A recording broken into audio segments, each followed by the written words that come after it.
আমৃত্যু ভালোবাসি তোকে। লেখনীতে সালমা চৌধুরী। পর্ব 31 থেকে 35। কিছুক্ষণ হলো পরীক্ষা শেষ হয়েছে। এত পরীক্ষার্থীর ভিড়ে আবিরের দৃষ্টি খুঁজছে সেই কাঙ্ক্ষিত ব্যক্তিকে, অবশেষে চোখ পড়ে তার অষ্টাদশীর পানে। দ্রুত পায়ে এগিয়ে আসছে, মুখে তার তৃপ্তির হাসি, খুশিতে জ্বলজ্বল করছে দুই আঁখি, এক নিমিষেই আবিরের দুশ্চিন্তা উধাও হয়ে গেছে। মেঘ কাছাকাছি এসে খুশিতে গদগদ হয়ে বলল, আলহামদুলিল্লাহ, পরীক্ষা ভালো হয়েছে। সঙ্গে সঙ্গে প্রশস্ত হলো আবিরের দুই ওষ্ঠ। ঠান্ডা কণ্ঠে বলল, আলহামদুলিল্লাহ। বাসায় কল দিয়ে সবার সাথে কথা বলেছে? আবির মেঘের দিকে তাকিয়ে প্রশ্ন করল, এখন কি বাসায় যাবি?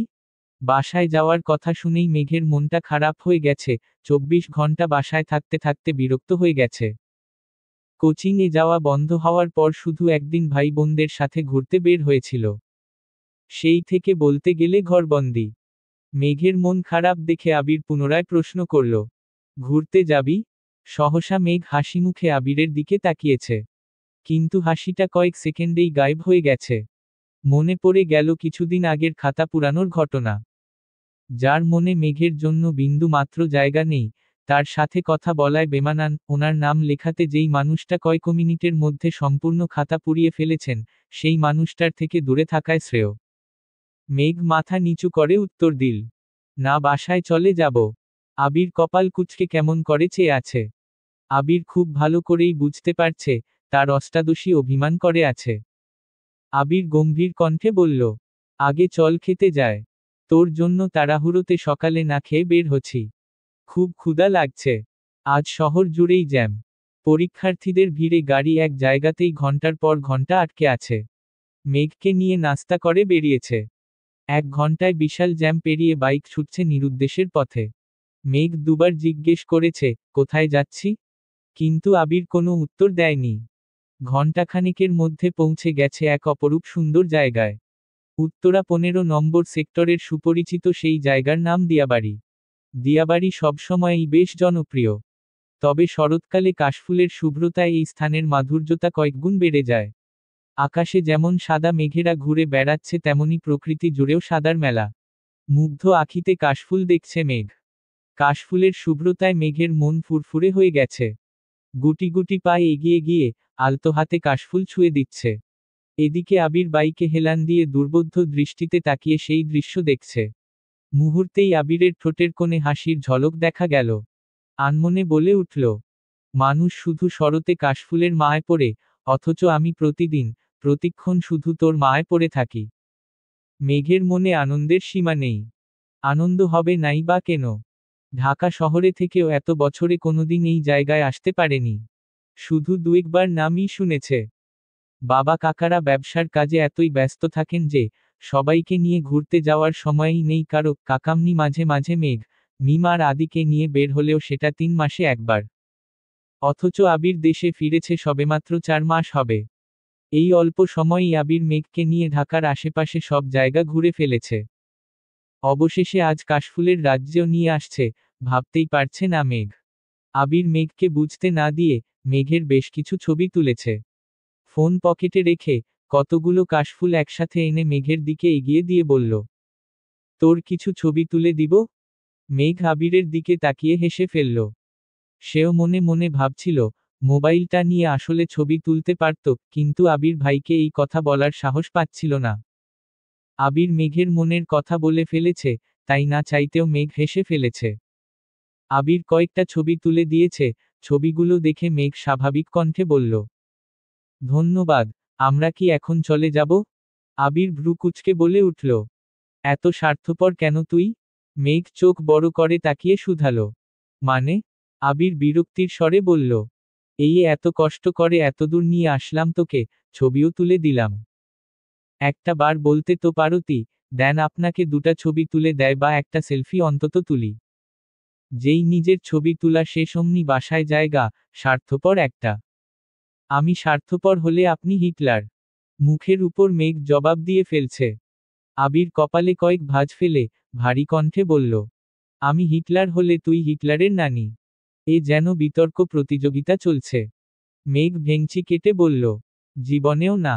আমি আপনার মতো এত পাষাণ না। এ কথা শুনে আবির হেসে ফেলল। আচমকা হাসাতে মেঘ বিস্ময় সমেত তাকিয়েছে।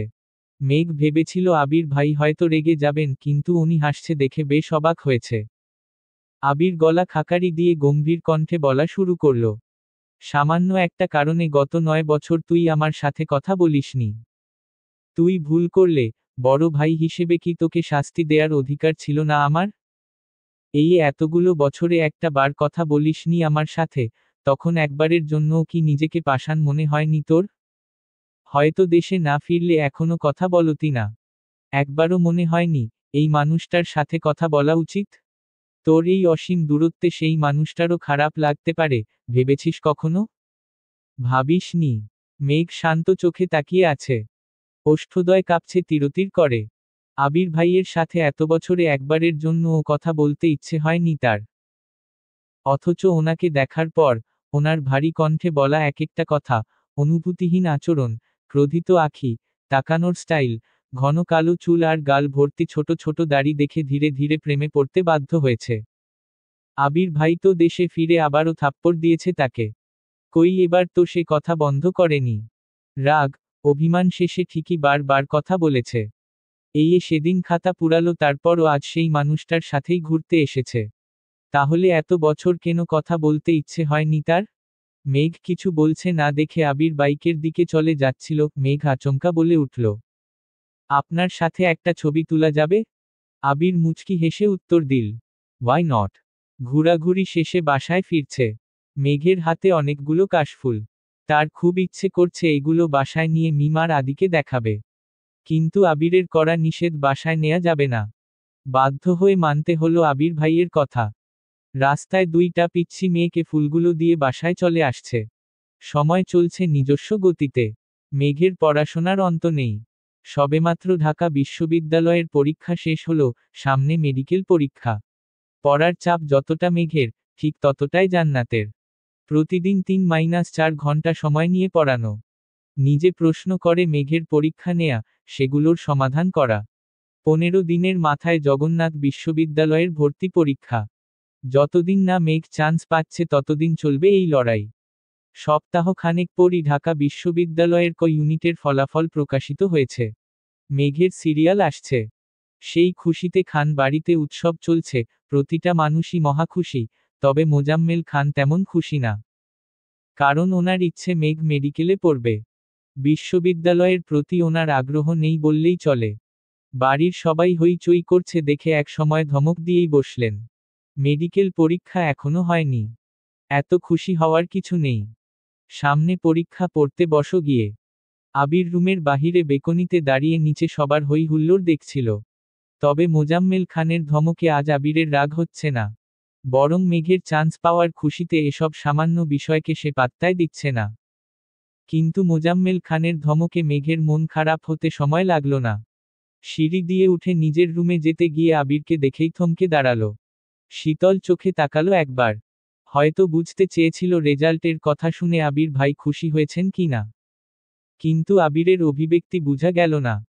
তাই মাথা নিচু করে মেঘ রুমে চলে গেছে। মেঘের পড়া যেমন থেমে নেই, তেমনি জান্নাত আপুরও ছুটি নেই। কিছুদিন পর মেডিকেল ভর্তি পরীক্ষা দিল। এবার আর আবির নিয়ে যায়নি। মোজাম্মেল খান নিজে গাড়ি করে মেয়েকে নিয়ে গেছেন। পরীক্ষা যেমনই হয়েছে, রেজাল্টের অপেক্ষায় আছে সবাই। কিছুদিন পর একদিন আবির আর রাকিব অফিসে কাজ করছিল। হঠাৎ রাসেল ছুটে এসে উত্তেজিত কণ্ঠে বলল, কিরে আবির, মেঘ কি চান্স পাইছে? আবির ল্যাপটপের দিকে তাকিয়ে থেকেই উত্তর দিল, ডুতে হয়েছে। জগন্নাথে ওয়েটিং কেন? রাসেল পুনরায় বলল, আরে ভার্সিটি না, মেডিকেলে চান্স পাইছে কি না জিজ্ঞেস করছি। আবির অবাক চোখে তাকিয়ে প্রশ্ন করল, রেজাল্ট দিয়ে দিছে নাকি? রাসেল সহসা উত্তর দিল, হ্যাঁ, মাত্র দেখলাম। এজন্যই তো তোকে জিজ্ঞেস করতে আসছি। আবির তাড়াতাড়ি ফোন বের করে নেটে রেজাল্ট দেখল। আকস্মাৎ আবিরের মুখটা মলিন হয়ে গেল। রাকিব জিজ্ঞেস করল, কি হলো, চান্স পায়নি? আবির ভারী কণ্ঠে উত্তর দিল, সরকারিতে আসেনি, প্রাইভেটে পড়তে পারবে। আবির সঙ্গে সঙ্গে তানভীরকে কল দিয়েছে। তানভীর বাসায় নেই। আবির বসা থেকে উঠে রুমের মধ্যে পায়চারি শুরু করেছে। কি করবে বুঝতে পারছে না। বাসায় কি চলছে কে জানে। হঠাৎই মিমের কথা মনে পড়ল। তাড়াতাড়ি আকলিমা খানের নাম্বারে কল দিয়েছে। প্রথম কলটায় রিসিভ করল মিম। মায়ের ফোন বেশিরভাগ সময় মিমের কাছেই থাকে, মিম আর আদি মিলে গেম খেলে। মিম কল রিসিভ করেই সালাম দিল। আবির সালামের উত্তর দিয়ে ভারী কণ্ঠে বলল, বাসার কি অবস্থা? মিম চিন্তিত স্বরে বলল, চাচ্চু আপুকে বকতেছে। আম্মু আর মামুনি মিলেও থামাতে পারছে না। আব্বু, বড় আম্মু কেউ বাসায় নেই। আমাকে আর ভাইকেও ধমকে রুমে পাঠিয়ে দিয়েছে। আবির আর কিছু না বলেই কল কেটে দিয়েছে। তৎক্ষণাৎ বাড়ির উদ্দেশ্যে রওনা দিল। আবির সেদিনই চাচ্চুর মনের কথা বুঝেছিল। এই ঝামেলাটা হওয়ারই ছিল, কিন্তু আজ রেজাল্ট দিবে এটা আবিরের জানা ছিল না। জানলে হয়তো আজ বাসা থেকে বেরই হতো না। বাইকের গতি বুঝিয়ে দিচ্ছে ভেতরে ভেতরে আবির কতটা ক্ষিপ্ত। বাসার গেইটটা কোনোরকমে পেরিয়ে বাইক রেখে ছুটে গেছে অন্দরমহলে। ড্রয়িং রুমে সোফায় বসে আছেন মোজাম্মেল খান, ওনার পাশে হালিমা খান স্বামীকে শান্ত করার চেষ্টা করছে। সিঁড়ির পাশে ভীত হয়ে দাঁড়িয়ে আছে মেঘ, চিবুক নেমে গলার সঙ্গে মিশে আছে, কান্নার তোপে সামনের দিকের চুলগুলো ভেজা গালে লেপ্টে আছে, দৃষ্টি তার ফ্লোরের দিকে। আকলিমা খান রান্নাঘরে। ভাসুরকে থামানোর সাধ্য নেই বলেই সরে পড়েছেন। আলী আহমদ খান মালিহা খানকে নিয়ে ডাক্তার দেখাতে গিয়েছিলেন, এখনো ফেরেনি। ইকবাল খান হয়তো কোনো কাজে বেরিয়েছেন। মোজাম্মেল খান তখনও রাগান্বিত কণ্ঠে বলেই যাচ্ছেন, তোকে এত আদর ভালোবাসা দিয়ে কি হলো? সরকারি মেডিকেলে চান্সটায় পাসনি। কত গর্ব করে সবাইকে বলেছিলাম আমার মেয়ে মেডিকেলে পড়বে। এখন আমি কোন মুখে বলবো যে আমার মেয়ে চান্স পায়নি? তোকে এতটুকু বলতেই আবির উচ্চস্বরে বলে উঠল, এই মেঘ রুমে যা। আচমকা আবিরের কণ্ঠ শুনে মেঘ কিছুটা কেঁপে উঠল। মোজাম্মেল খানও থেমে গেলেন। মেঘ মুখ তুলে আবিরের দিকে তাকিয়েছে। কাঁদতে কাঁদতে চোখ লাল করে ফেলেছে। মোজাম্মেল খান বাসায় ফেরার পর থেকে মেঘকে বকেই যাচ্ছেন। ঘুরে ফিরে এক কথায় বারবার বলছেন, এত আদরে থেকে, এত সুযোগ সুবিধা পেয়েও মেডিকেলে চান্স পাসনি। ছেলে যেমন ভণ্ড, মেয়েটাও এরকমই হচ্ছে। সামান্য একটা ভর্তি পরীক্ষাতে চান্স পেতে পারেনি। এই থেকে শুরু করে আর যা যা বলার ছিল সবই বলেছেন। অতিরিক্ত রাগে মানুষের বুদ্ধি লোপ পায়, তখন যা বলে তার বেশিরভাগই অহেতুক আর বিবেকহীন কথা। মেঘ সিক্ত আখিতে আবিরের দিকে তাকিয়েই আছে। আবির নিরেট কণ্ঠে পুনরায় বলল, রুমে যেতে বলেছি তোকে। মেঘ মাথা নিচু করে ফেলেছে। বাবার দিকে তাকানোর সাহস পাচ্ছে না। এতক্ষণ বাবার ধমক খেয়েছে, এখন আবির ভাইয়ের ধমক খাওয়ার আর ইচ্ছে নেই। তাই ধীর পায়ে সিঁড়ি দিয়ে উঠতে লাগল। আবির কয়েক কদম এগিয়ে সোফার কাছাকাছি এসে দাঁড়িয়ে মোজাম্মেল খানের দিকে তাকিয়ে গম্ভীর কণ্ঠে বলা শুরু করল, যা হওয়ার তা হয়ে গেছে। এমন তো নয় যে মেঘ চেষ্টা করেনি। আর এমনটাও নয় যে সে পাশ করেনি। আপনার যদি পড়ানোর ইচ্ছে থাকে তাহলে এত এত প্রাইভেট মেডিকেল কলেজ আছে, ওইখানের কোনোটাতে পড়াতে পারেন। মেঘ রুমে যেতে যেতে আবিরের কথাগুলো শুনেছে। আবির ভাই যে বাপের বোকার হাত থেকে মেঘকে বাঁচাতে এসেছে, এটা ভেবেই মেঘ অবাক হয়ে যাচ্ছে। কিছুদিন আগে উনিই বলেছিলেন ডুতে চান্স না পেলে পা ভেঙে ঘরে বসিয়ে রাখবেন। অথচ আজ সেই মানুষটার ভিন্ন রূপ। একটা মানুষের কত রূপই না হতে পারে। মোজাম্মেল খান রেগে বললেন, প্রাইভেটে পড়ানোর ইচ্ছে থাকলে মাস শেষে এত এত টাকা মেয়ের পড়াশোনার জন্য খরচ করতাম না। বাসা থেকে বের হলেই আশেপাশের মানুষ আমায় প্রশ্ন করবে, কেন চান্স পায়নি? কি বলবো আমি তখন? আবির দীর্ঘশ্বাস ফেলে বলল, আপনি কি চাইছেন এখন? ঘন্টার পর ঘন্টা মেয়েটার উপর রাগ ঝাড়লেই কি রেজাল্টে পরিবর্তন আনতে পারবেন? অ্যাডমিশন টেস্টের সময় একটা মানুষ এমনিতেই ডিপ্রেশনের মধ্যে দিয়ে সময় পার করে, সেখানে তাকে এভাবে কথা শোনাচ্ছেন।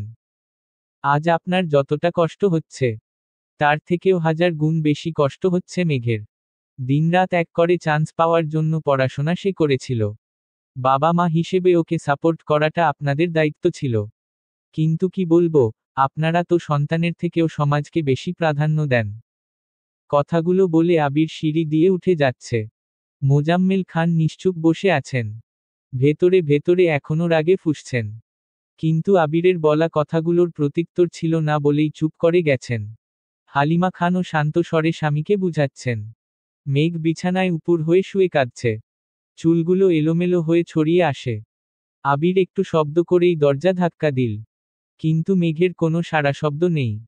অবিরত কেঁদেই যাচ্ছে, এই কান্নার কোনো অন্ত নেই। আবির বিছানার পাশে বসে আস্তে করে ডাকল, মেঘ। সঙ্গে সঙ্গে মেঘ একটু থামল। তারপর আবার কান্না শুরু করল। আবির আলতোভাবে মাথায় হাত রেখেছে। এলোমেলো চুলগুলো কিছুটা গুছিয়ে স্বাভাবিক কণ্ঠে বলল, তোর সাথে কথা আছে, উঠো। মেঘ কাঁদতে কাঁদতে উত্তর দিল, আমার সাথে কথা বলতে হবে না। আপনি চলে যান। আবির গম্ভীর কণ্ঠে বলল, তোর সাথে কথা না বলে আমি যাব না। আমি 10 পর্যন্ত গুনব, এর মধ্যে মুখ ধুয়ে আমার সামনে এসে বসবি। মেঘ তবুও নড়ছে না। আবির ভারী কণ্ঠে বলা শুরু করল, 1, 2। মেঘ তড়িঘড়ি করে উঠে ওয়াশরুমে চলে গেছে।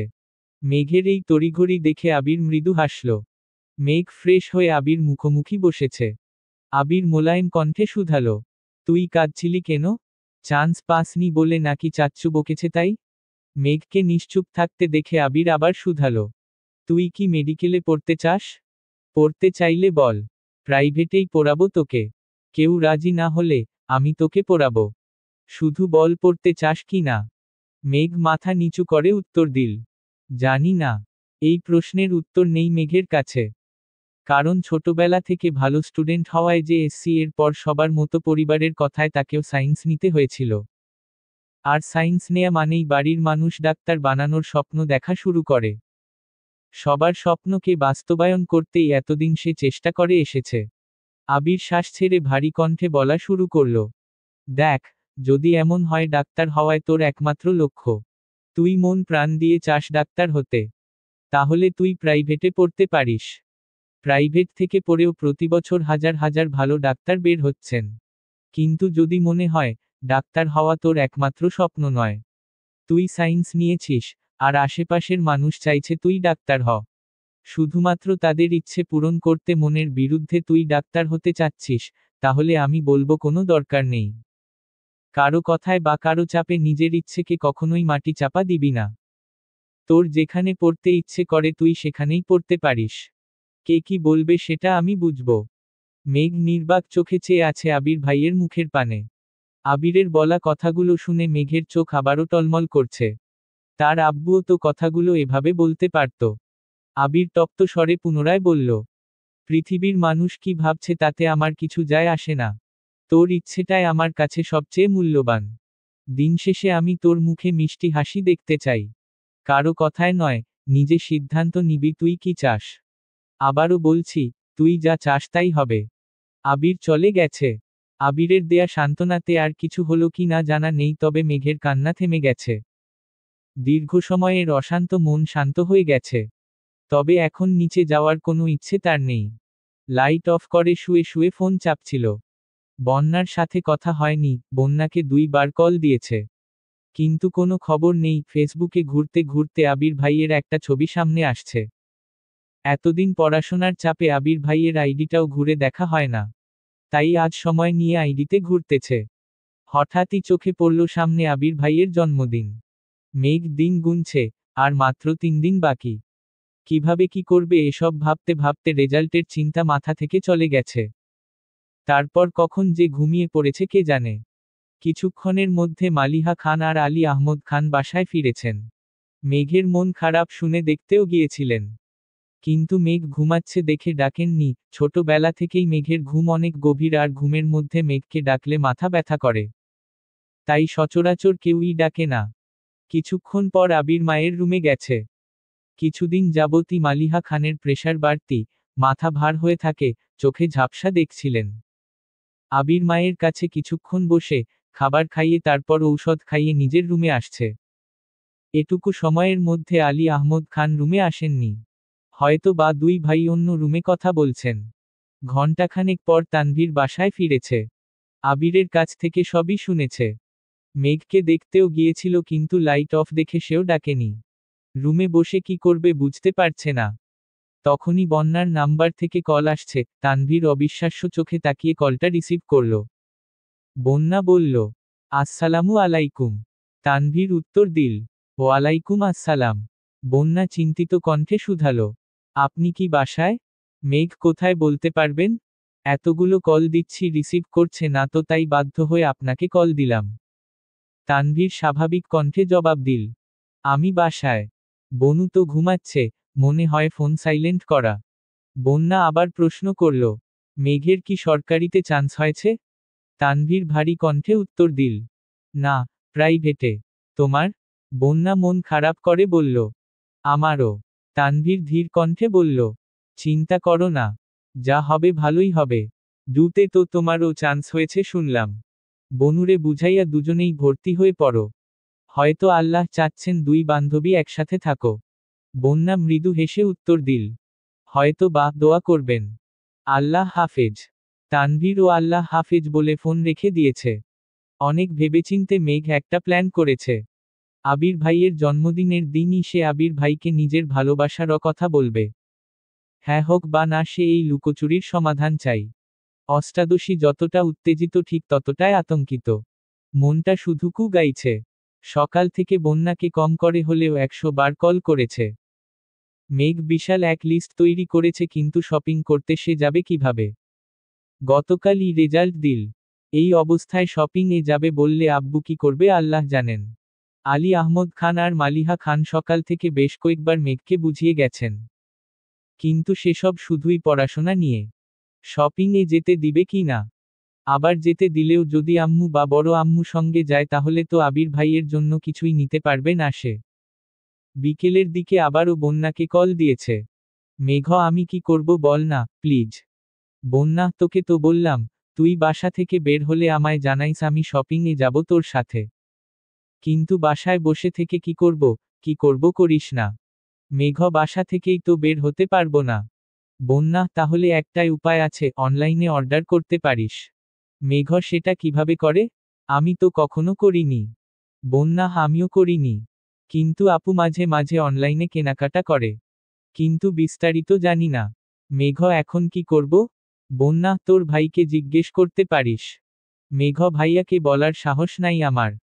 যদি জিজ্ঞেস করে কি আনবো বা বলে আমি এনে দেয়, তখন? বন্যা চিন্তিত স্বরে বলল, সেটাও হতে পারে। কিন্তু কিছু করার নেই। বের হতে যেহেতু পারবি না তাহলে রিস্ক তো নিতেই হবে। আর না হয় বাদ দে। মেঘ ফোঁস করে শ্বাস ছেড়ে বলল, বাদ দিতে পারবো না। আমার জানতেই হবে উনি কাকে ভালোবাসেন। বন্যা পুনরায় বলল, যদি বলেন জান্নাত আপুকে ভালোবাসেন তখন কি করবি? মেঘের কণ্ঠস্বর ভিজে আসছে, ভেজা কণ্ঠে বলল, তাহলে আমি এই বাড়ি ছেড়ে চলে যাব। যে বিশ্ববিদ্যালয়ে ভর্তি হব, সেখানের হোস্টেলে চলে যাব। আর বাসায় ফিরব না। চোখের আড়াল হলে ধীরে ধীরে হয়তো আবির ভাই মনের আড়ালও হয়ে যাবেন। শেষ কথাটুকু বলে কান্না শুরু করে দিয়েছে। বন্যা কিছু বলার আগেই কল কেটে দিয়েছে মেঘ। রাত 10টার দিকে মেঘ তানভীরের জন্য বেকনিতে পায়চারি করছে। তানভীরকে কিভাবে কি বলবে সেই শব্দগুলো সাজাচ্ছে। কিন্তু অনেকক্ষণ হয়ে গেছে তানভীর ফিরছে না। কিছু একটা ভেবে মেঘ আবিরের রুমের দিকে পা বাড়ালো। দরজায় দাঁড়িয়ে আস্তে করে বলল, আসবো? আবির ফোনে কথা বলছিল। মেঘের কণ্ঠ শুনে ঘাড় ঘুরিয়ে তাকালো। ফোন কানে রেখেই বলল, আয়। মেঘ বিছানার পাশে চুপ করে দাঁড়িয়ে আছে। ফোনের ওপাশ থেকে কে যেন কি বলেছে। আবির উচ্চস্বরে হেসে উত্তর দিল, আমার চিন্তা না করে এখন নিজের চিন্তা করো। রাখছি। কল কেটে মেঘের দিকে তাকিয়ে স্বাভাবিক কণ্ঠে বলল, কিছু বলবি? আবির ভাইয়ের ফোনে বলা কথাটা মেঘের মাথায় ঘুরছে। এক মুহূর্তেই মনটা খারাপ হয়ে গেল। কার সাথে কথা বলছিল, কিসের কথায় বা বলছিল? মেঘ এসব ভাবনায় মগ্ন। আবির কপাল কুঁচকে ভারী কণ্ঠে প্রশ্ন করল, কি হয়েছে? কথা বলছিস না কেন? মেঘ নড়ে উঠল। শীতল কণ্ঠে বলল, অনলাইনে শপিং কিভাবে করে? মেঘের এমন প্রশ্ন শুনে আবির ভ্রুজোড়া কপালে তুলে অবাক দৃষ্টিতে তাকালো। আবির ভেবেছিল এখনো হয়তো রেজাল্টের চিন্তায় মেঘ মন খারাপ করে আছে। কিন্তু সে যে রেজাল্টের চিন্তা থেকে বেরিয়ে শপিং করার কথা ভাবছে বা শপিং করতে চাচ্ছে এতে আবির খুব খুশি হয়েছে। আবির ঠান্ডা কণ্ঠে বলল, কি লাগবে বল, আমি এনে দিবনে। মেঘ মাথা নিচু করে জানালো, আমায় শিখিয়ে দিবেন, প্লিজ। আবির নিজের ফোন থেকে কিছু টাকা মেঘের নাম্বারে দিয়ে শপিং এর সিস্টেম বুঝিয়ে দিয়েছে। মেঘ চলে যেতে নিলে আবির ভারী কণ্ঠে বলল, দাঁড়া। মেঘ দরজার কাছে গিয়ে দাঁড়িয়ে পড়েছে। আবির নিজের ওয়ালেট থেকে একটা ক্রেডিট কার্ড বের করে মেঘের দিকে এগিয়ে দিল। আবির পুরু কণ্ঠে জানালো, এই কার্ডটা আমার ছিল। আজ থেকে এটা তোর। যখন যা ইচ্ছে কিনতে পারিস। সাথে ক্রেডিট কার্ডের পিন নাম্বারটাও বলে দিয়েছে। আবিরের এমন কাণ্ডে মেঘ আশ্চর্য বনে গেল। জিভ দিয়ে ঠোঁট ভিজিয়ে, বৃহৎ নয়নে আবিরের দিকে তাকিয়ে আছে। আবির বড় করে নিঃশ্বাস ছেড়ে ভ্রু গুটিয়ে বলল, এভাবে তাকাইস না, প্লিজ। মেঘ সঙ্গে সঙ্গে মাথা নিচু করে রুম থেকে বেরিয়ে যাচ্ছে। আবির নিশ্চুপ চেয়ে আছে তার প্রিয়তমার যাওয়ার পানে। আজ রাত 12টায় আবিরের জন্মদিন, বন্ধুরা আবিরকে আটকে রেখেছে। আবির কখনো জন্মদিন পালন করে না, কিন্তু এত বছর পর বন্ধুর জন্মদিনের সময় বন্ধুকে কাছে পেয়েছে, তাই সবাই মিলে প্ল্যান করেছিল। তানভীরকেও আগে থেকে সবকিছু জানিয়ে রেখেছিল। কাছের 4 বন্ধু আর তানভীর বাদেও আরও 20 জন বন্ধু আসছে। ওদের সাথে তেমন দেখা সাক্ষাৎ হয় না, আবিরের জন্মদিন উপলক্ষে সবগুলো প্ল্যান করেই আসছে। বিশাল বড় কেক, সাথে গিফট, পার্টি স্প্রে সব নিয়ে আসছে। 12টা পর্যন্ত অপেক্ষা করা সম্ভব না বলে রাত 10টার পরেই কেক কেটে ফেলছে। বন্ধুদের হই হুল্লোড় শেষে সবাইকে নিয়ে রেস্তোরাঁয় গেছে। খাওয়া দাওয়া শেষে সবাইকে বিদায় দিয়ে আবির আর তানভীর বাসার দিকে চলে আসছে। ঘড়ির কাঁটা যখন ঠিক 12টায়, তখন আবির আর তানভীর বাসায় ঢুকেছে। বাড়ির সবাই অনেক আগেই ঘুমিয়ে পড়েছে। খান বাড়িতে কখনোই কারো জন্মদিন পালন করা হয় না। তাই জন্মদিন আর অন্য দিনের মধ্যে তেমন কোনো পার্থক্য নেই বললেই চলে। হাতে বন্ধুদের কিছু গিফট নিয়ে আবির রুমের দিকে যাচ্ছে। তানভীরও রুমে চলে গেছে। আবির মেঘের রুমের সামনে এসে থমকে দাঁড়ালো, একবার তাকিয়ে দেখল। নিচ থেকেও তাকিয়ে দেখেছে বেকনিতে মেঘ ছিল না, দরজাও চাপানো, লাইট অফ।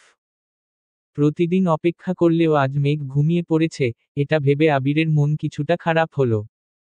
যত ব্যস্তই থাকুক না কেন, আবিরের মাথায় সবসময় থাকে, বাসায় কেউ একজন তার অপেক্ষা করছে। ভাবতেও ভালো লাগে, তবে আজ তার ব্যতিক্রম ঘটল। আবির কয়েক মুহূর্ত থেমে আবার নিজের রুমের দিকে চলে গেল। এক হাতে গিফটগুলো নিয়ে অন্য হাতে দরজা ধাক্কা দিতেই আশ্চর্য নয়নে তাকালো। রুম জুড়ে মাটির প্রদীপ জ্বলছে। বিছানার উপর একটা কেক রাখা, তার আশেপাশে ছোট বড় বেশ কয়েকটা গিফট বক্স। আকস্মাৎ মেঘ পাশ থেকে একগুচ্ছ লাল রঙের গোলাপ আবিরের সামনে ধরে কাপা কাপা গলায় বলল, হ্যাপি বার্থডে আবির ভাই। একটা সাদা রঙের জামা পরনে, চুলগুলো ছাড়া এই কয়েক মাসে মেঘের চুলগুলো বেশ লম্বা হয়ে গেছে। চোখে ঘাড় করে কাজল দেয়া, ঠোঁটে হালকা করে লিপস্টিকও লাগিয়েছে। আজ রুম জুড়ে জ্বলজ্বল করা প্রদীপের আলোতে মেঘকে দেখে আবির বশীভূত নয়নে তাকিয়ে আছে। বুকের বা পাশে থাকা হৃৎপিণ্ডের তীব্র স্পন্দন জানান দিচ্ছে, খুব শীঘ্রই একটা অঘটন ঘটতে যাচ্ছে। আবির ফুলগুলো হাতে নিয়ে চোখ বন্ধ করে দীর্ঘশ্বাস ছাড়ল। কিন্তু হৃৎপিণ্ডের ছুটোছুটি কমছে না, বরং দ্বিগুণ বেড়ে গেছে। মেঘও তাকিয়ে আছে আবিরের মুখের পানে। আবির ভাইকে দেখে সবসময়ের মতো আজও মেঘের হৃৎস্পন্দন জোরালো হলো। আবিরের মোহময় দৃষ্টি তাকে স্থির থাকতে দিচ্ছে না। মাথায় থাকা প্রশ্নগুলো ভুলতে শুরু করেছে। মেঘের কাজল দেয়া চোখ আবিরকে নিয়ন্ত্রণহীন করে তুলছে। আবির হাতে থাকা গিফটগুলো ড্রেসিং টেবিলে রাখতে রাখতে গম্ভীর কণ্ঠে শুধালো, এসবের মানে কি? আবিরের কণ্ঠস্বরে মেঘ স্বাভাবিক হলো, মাথা নিচু করে ফেলল সঙ্গে সঙ্গে। কিছুই বলল না। নিস্তব্ধতায় কাটল কিছুক্ষণ। আবির ফুলগুলোতে আলতো হাতে ছুঁয়ে সেগুলো বিছানার উপর কেকটার পাশে রেখে একটা ট্রাউজার নিয়ে ওয়াশরুম চলে গেছে। আবির চলে যাওয়ায় মেঘ ধপ করে বিছানার পাশে বসে পড়েছে। আবির ভাই কিছু না বলেই চলে গেছেন, আল্লাহ জানে আজ কপালে কি আছে। আবির ভাই যদি কেক ফেলে দেন, যদি আবারও থাপ্পড় দেন, আনমনে হাবিজাবি ভাবছে। মেঘ বুঝতে পারছে না, আবির ভাইয়ের জন্য অপেক্ষা করবে নাকি রুমে চলে যাবে। 5-7 মিনিট বসে থেকে মেঘ সিদ্ধান্ত নিল, রুমে চলে যাবে। তারপর আবির ভাই যা করার করতে থাকুক। মেঘ উঠে কয়েক পা এগোতেই আবির ওয়াশরুমের দরজা থেকে বলল, কোথায় যাচ্ছিস? কেক কাটবো না? মেঘের পা থেমে গেছে। মাথা নিচু করে দাঁড়িয়ে পড়েছে সেখানেই। আবির ওয়াশরুম থেকে বের হয়ে একটা সাদা রঙের টি শার্ট পরেছে। হয়তো ইচ্ছে করেই পরেছে। ভেজা চুলগুলো থেকে এখনো পানি পড়ছে, তবে মুছার চেষ্টাও করছে না। মেঘের কাছে এসে দাঁড়াতেই মেঘ কিছুটা কেঁপে উঠল, এই বুঝি থাপ্পড়টা মারবেন। নিজেকে বাঁচাতে সহসা দুহাতে দুগাল চেপে ধরল। অষ্টাদশীর কাণ্ড দেখে আবির নিজের ভ্রু যুগল নাকের ডগায় টেনে নিল। স্বভাব সুলভ তপ্তস্বরে বলল, এসব করার জন্যই সেদিন অনলাইনে শপিং শিখতে এসেছিলি? মেঘ মাথা নিচু করে ফ্লোরের দিকে তাকিয়ে আছে। আবির পুনরায় বলল, অনেক সুন্দর সাজিয়েছিস। অসংখ্য ধন্যবাদ। তবে এটাই যেন লাস্ট টাইম হয়। আমার জন্মদিন পালন করা ভালো লাগে না। আর এই বাড়িতে এসব কিছু চলে না। প্রথমবার পাগলামি করেছিস তাই কিছু বললাম না। মেঘ আবিরের মুখের দিকে তাকিয়েছে। আবির তখনও তাকিয়েই ছিল। দ্বিতীয়বার সেই কাজল কালো চোখে চোখ পড়ায় আবির সঙ্গে সঙ্গে নিজের দৃষ্টি সরিয়ে নিয়ে বিছানার কাছে চলে গেল। এই চোখে দীর্ঘ সময় তাকালে নিজেকে নিয়ন্ত্রণ করতে পারবে না সে। মেঘও আবিরের পাশে এসে দাঁড়িয়েছে, তবে মনে থাকা প্রশ্নগুলো করার বিন্দুমাত্র সাহস অবশিষ্ট নেই। তাই ভাবল, আজকের মতো কেক কেটে এখান থেকে পালাতে পারলেই বাঁচি। আবির কেক কেটে প্রথমেই মেঘকে অল্প একটু খাইয়ে দিল। যথারীতি মেঘও খাইয়ে দিয়েছে। ফুচকা খাওয়ানোর পর আজ আবির ভাইয়ের মুখে তুলে কেক খাওয়াতে গিয়েও মেঘের সেই পূর্বের অনুভূতি কাজ করছে। আবির নিচু হয়ে বাকি কেকটা কাটছিল, আচমকা মেঘের আঙুলে লেগে থাকা ক্রিম দু আঙ্গুলে আবিরের গালে ছুঁয়ে দৌড় দিতে নিলে 1 সেকেন্ডেই আবির হাত চেপে ধরে ফেলল। আবির ঘুরে দুপা এগিয়ে মেঘের কাছে গিয়ে দাঁড়ালো। আবির ভাইয়ের কাছে আসাতে মেঘ আতঙ্কে দুপা পিছালো। আবিরের হাতে মুঠোয় থাকা নিজের হাতটা ছুটানোর খুব চেষ্টা করছে। কিন্তু আবির শক্ত হাতে ধরে রেখেছে। আবির 1 পা এগুচ্ছে আর মেঘ 1 পা পিছাচ্ছে। মেঘ কাঁদো কাঁদো কণ্ঠে বলছে, আর জীবনেও এমন করব না। প্লিজ এবারের মতো ছেড়ে দেন। আবির তপ্ত দৃষ্টিতে তাকিয়ে এগিয়ে আসছে। মেঘ পেছাতে গিয়ে অনুভব করল দেয়ালে পিঠ থেকে গেছে তার। আবিরের হাতে থাকা মেঘের হাতটা দেয়ালে চেপে ধরে, একটু নিচু হয়ে অপর হাতে ছুঁয়ে দিল অষ্টাদশীর গাল। মেঘ গালে ক্রিম লাগানোর সঙ্গে সঙ্গে আবির কেকের উপর হাত রেখে সবটুকু ক্রিম নিজের হাতে লাগিয়েছিল। সেটায় মেঘের দু গালে লাগিয়ে দিয়েছে। মেঘের হাত পা কাঁপছে। আবির মাথা নিচু করাতে ভেজা চুলগুলো কপালে পড়েছিল। আবির আকস্মাৎ মাথা ঝাঁকাতে কপালে থাকা চুলগুলো কিছুটা সরে গেছে। সাথে সাথে চুলের পানি ছিটকে পড়েছে অষ্টাদশীর চোখে মুখে। সহসা দুচোখ বন্ধ করে ফেলেছে মেঘ। আবির বিরক্তি ভরা কণ্ঠে বলল, আর কত জ্বালাবি? তুই কি একটুও শান্তি দিবি না আমায়? যা না করতে বলি তাই বেশি বেশি করিস। চোখে কাজল দিতে না করেছিলাম, তারপরও কেন দিয়েছিস? আমার ধৈর্যের সীমা অতিক্রম করতে কেন উঠেপড়ে লেগেছিস?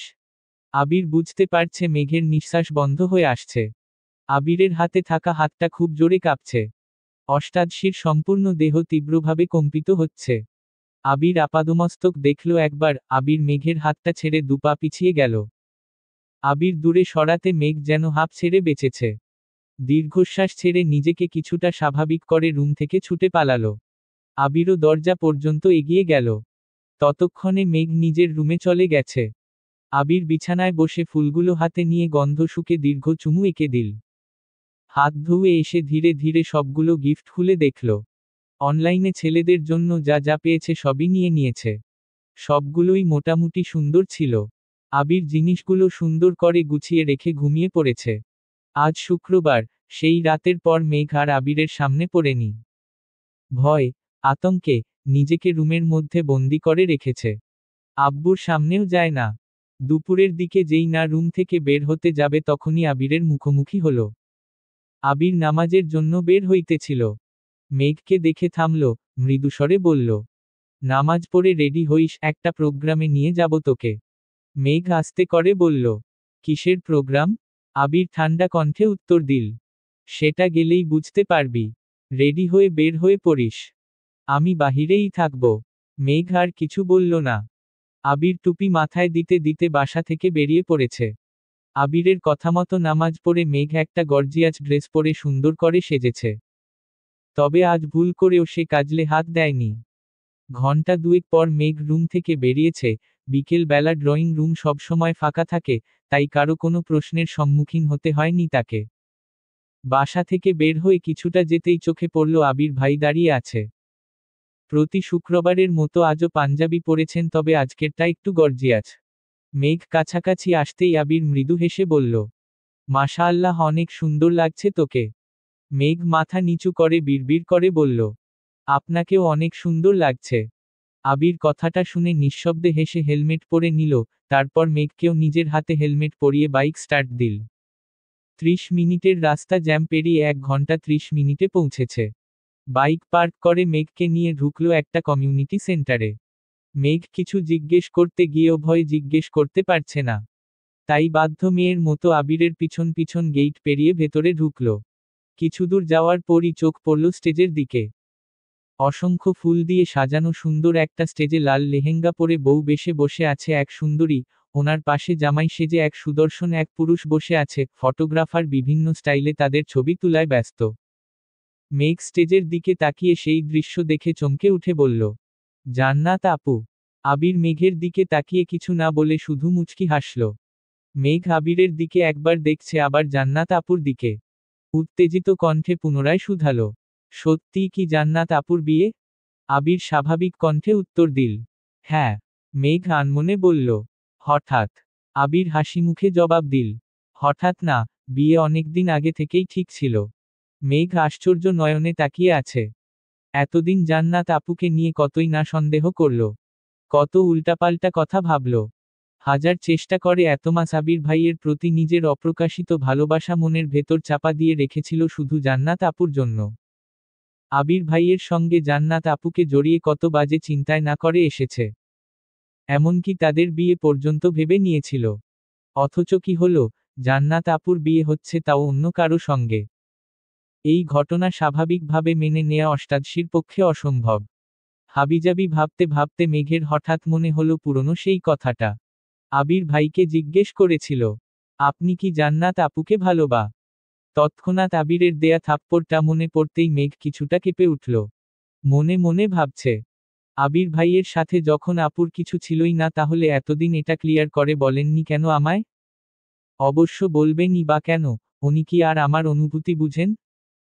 থাপ্পড় না দিয়ে সেদিন এটাও তো বলতে পারতেন আপুর জীবনে কেউ আছে বা আপুর বিয়ে ঠিক। বড় আম্মু যখন আবির ভাইকে জান্নাত আপুরও কথা বলেছিলেন তখন ও তো বলতে পারতেন। তাহলে তো আমি এত দুশ্চিন্তায় থাকতাম না। কিন্তু সেদিনও উনি টু শব্দ করলেন না। শুধু শুধু 4টা মাস বৃথা গেল আমার। না মেডিকেলে চান্স পেলাম আর না আবির ভাইকে পেলাম।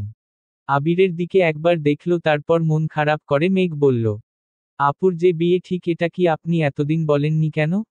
আবির ঠোঁট বেঁকিয়ে হাসল, তারপর গম্ভীর কণ্ঠে বলল, বললে আর কোথাও চান্স পাইতিস না? এমনিতেই তো বেশিরভাগ সময় ভিনগ্রহে বসবাস করিস, বললে যে কি হতো আল্লাহ ভালো জানেন।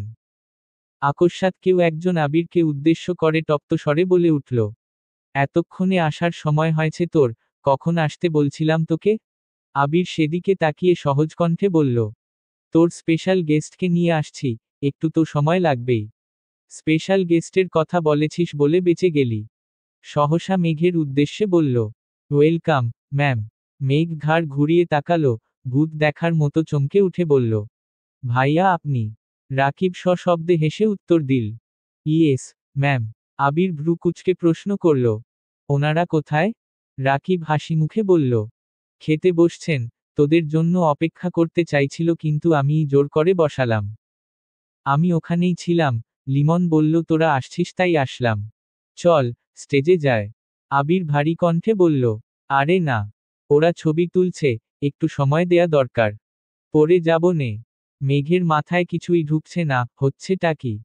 সে আশেপাশে তাকাচ্ছে, একবার স্টেজে দেখছে আর একবার দুই বন্ধুর কথোপকথন শুনছে। রাকিব আবিরের হাত ধরে উচ্চস্বরে বলল, কিসের পরে, আয় বলছি। এই কথা শুনে স্টেজ থেকে জান্নাত ঘাড় ঘুরিয়ে তাকালো। মেঘ আর আবিরকে দেখে হাসি মুখে ডাকল, মেঘ, এদিকে আসো। ভারী লেহেঙ্গা পরে হাঁটতে পারছে না তাই মেঘকে ডাকছে। রাকিব টানছে। আবির যাচ্ছে না দেখে স্টেজ থেকে দুজনই এবার ডাক শুরু করেছে। জান্নাত বলে উঠল, ভাইয়া আপনি আসবেন নাকি আমাকেই আসতে হবে? এই মেঘ আসো। আবির, মেঘ আর রাকিব তিনজনই স্টেজে উঠল। মেঘ জান্নাত আপুর কাছে যেতেই আপু এগিয়ে এসে মেঘকে জড়িয়ে ধরে বলল, কেমন আছো, আপু? মেঘ এখনো ঘোরের মধ্যেই আছে, হাসার চেষ্টা করছে কিন্তু হাসি আসছে না। জেনে বুঝে কত অবহেলা করেছে আপুকে। এটা ভেবেই মেঘের খারাপ লাগছে। আস্তে করে বলল, আলহামদুলিল্লাহ ভালো, আপনি কেমন আছেন? জান্নাত মিষ্টি করে হেসে উত্তর দিল, আলহামদুলিল্লাহ। তুমি একদিন আমার পছন্দের মানুষ সম্পর্কে জানতে চেয়েছিলে না?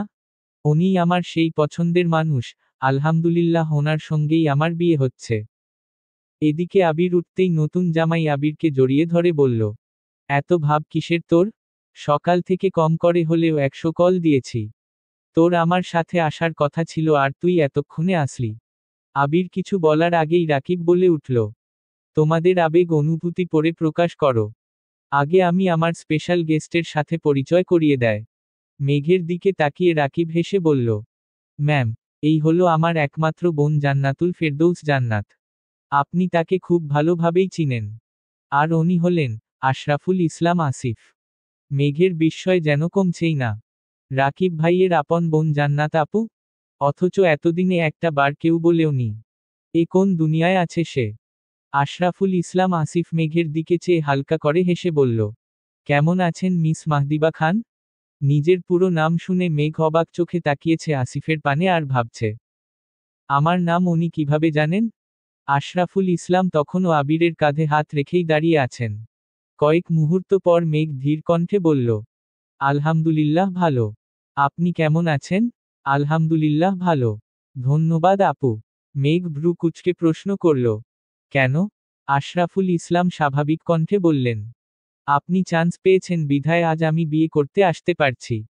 আপনি চান্স না পেলে আমার আর বিয়ে করা হতো না। তাই ধন্যবাদ দিচ্ছি। আপনার গিফটটা আমি পাঠিয়ে দিব। মেঘের মাথায় হাজারটা প্রশ্ন ঘুরঘুর করছে।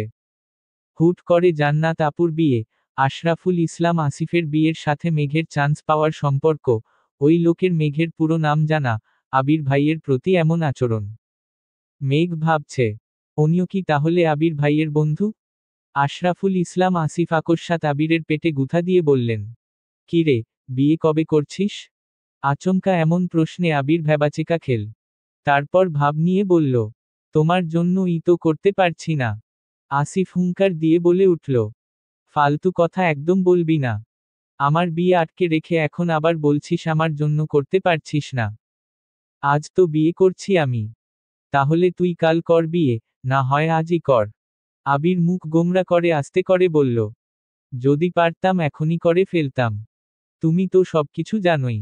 আসিফ হেসে প্রশ্ন করল, তাহলে আমার দোষ কেন দেশ? আবির উত্তর দিল, তোমার তো সুখের দিন, প্রিয়জনকে বিয়ে করে ফেলতেছ। আমার কি হবে?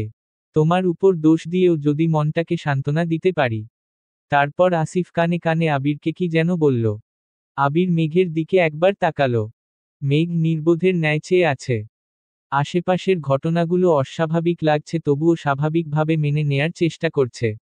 রাকিব আবিরকে উদ্দেশ্য করে বলল, তানভীর কই রে, ফোন বন্ধ কেন ওর? তোরা দুই ভাই যা হইছস কি বলবো? আবির ভ্রু কুঁচকে উত্তর দিল, তানভীর মিটিংয়ে শেষ করে আসবে বলছে। জান্নাত হাসিমুখে বলল, আবির ভাইয়া চলেন ছবি তুলি। জান্নাত আর আসিফ জোড়াজুড়ি করে মেঘ আর আবিরকে মাঝখানে বসিয়ে ওরা পাশে বসছে। আবির ভাইয়ের পাশে বসে ছবি তুলছে এটা ভাবতেই অষ্টাদশীর দেহে অন্যরকম শিহরণ জাগছে। বউয়ের আসনে বসে এক মুহূর্তের জন্য নিজেকে বউ ভেবে নিয়েছে। রাকিব গিয়ে বন্ধুদেরও ডেকে এনেছে। বন্ধুরা সবাই মিলে বেশ কিছু ছবি তুলে, যে যার মতো কাজে চলে গেছে। আবির মেঘকে নিয়ে নিচে গিয়ে বসল। স্টেজে নবদম্পতিরা কাপল পিক আর ভিডিও করাই ব্যস্ত। মেঘের হাতে জুস দিয়ে আবির মেঘের পাশে বসল। মেঘ এক চুমুক জুস খেয়ে আবিরকে উদ্দেশ্য করে প্রশ্ন করল, জান্নাত আপু রাকিব ভাইয়ার বোন এটা এতদিন বলেননি কেন? আপুর যে বিয়ে ঠিক এটা কেন বললেন না? আর আপুর হাসবেন্ড কি আপনার বন্ধু? মেঘ একদমে প্রশ্নগুলো করল। আশেপাশে কেউ নেই। মেঘের মনে জমে থাকা প্রশ্নগুলো বাঁধ ভেঙে বেরিয়ে আসতে চাইছে। জান্নাত আপুর বিয়ে হয়ে যাচ্ছে, আবির ভাইকে নিজের করে পাবে এই খুশির থেকেও মাথায় ঘুরা প্রশ্নগুলো তাকে বেশি অস্বস্তিতে রেখেছে। আবির শক্ত কণ্ঠে বলা শুরু করল, রাকিবের বোন বলে জান্নাতকে বাসায় নিলে প্রতিটা মানুষ ধরে নিত তার সাথে আমার কোনো সম্পর্ক আছে।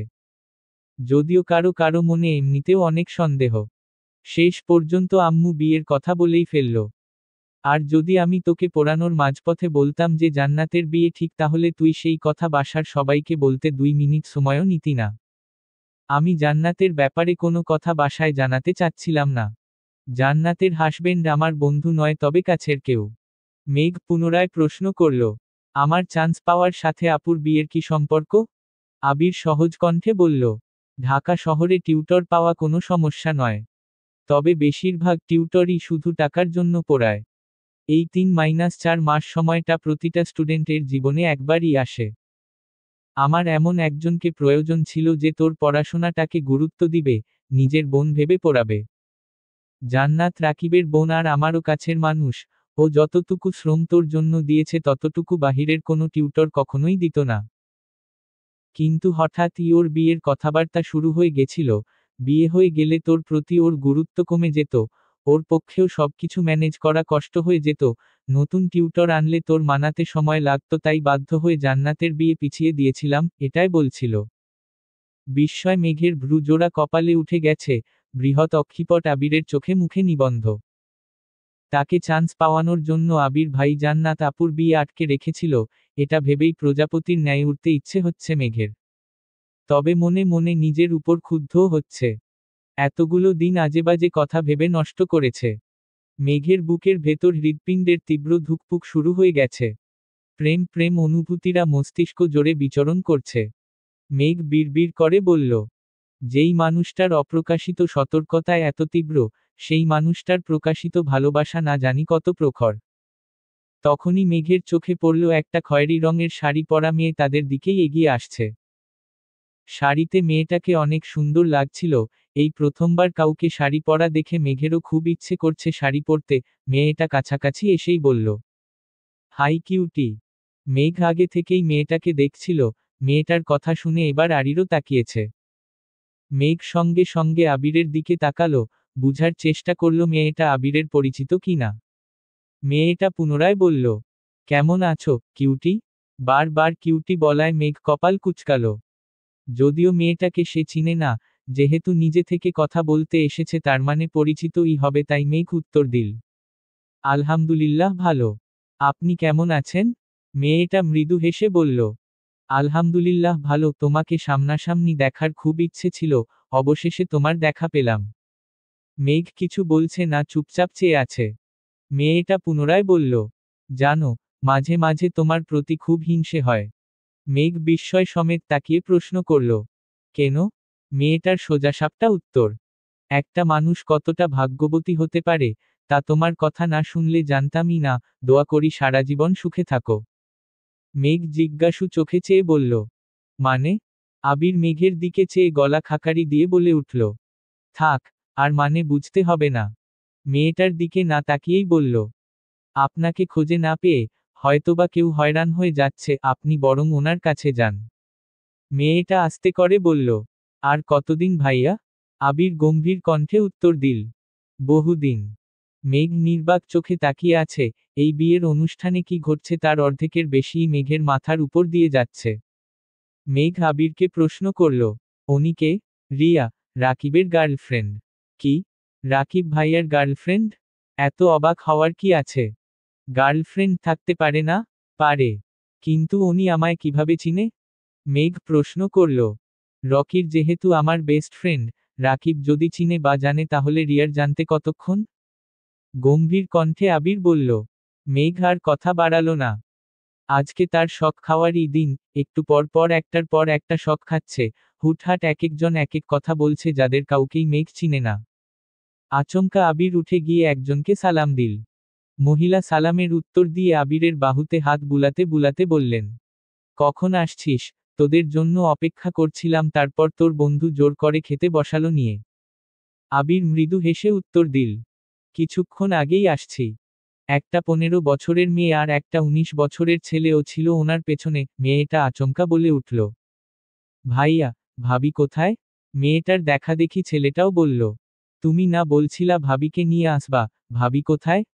আবির চোখ রাঙিয়ে ভারী কণ্ঠে বলল, আর একবার যদি ভাবি বলে সম্বোধন করিস তাহলে তোদের খবর আছে। আপু বলবি, মনে থাকবে। দুজনেই মাথা নেড়ে সম্মতি জানালো। মহিলা আবিরকে উদ্দেশ্য করে বলল, দিবা আসেনি। আবির, হ্যাঁ, বলে পেছনে ফিরে তাকিয়ে হাত দিয়ে মেঘকে ইশারা করল। মেঘ উঠে ওনাদের কাছে যেতেই আবির বলল, এই তোমার মাহদিবা। মহিলা সহসা মেঘকে জড়িয়ে ধরে কান্না করে দিয়েছেন। হঠাৎ করে জড়িয়ে ধরায় মেঘ কিছুটা নড়ে উঠল। মেঘ পাথরের ন্যায় দাঁড়িয়ে আছে আর মনে মনে ভাবছে, এই মহিলাকে। এই জীবনে ওনাকে দেখেছে বলে মনে পড়ছে না, উনি জড়িয়ে ধরলেন কেন। আর কান্নাই বা কেন করছেন।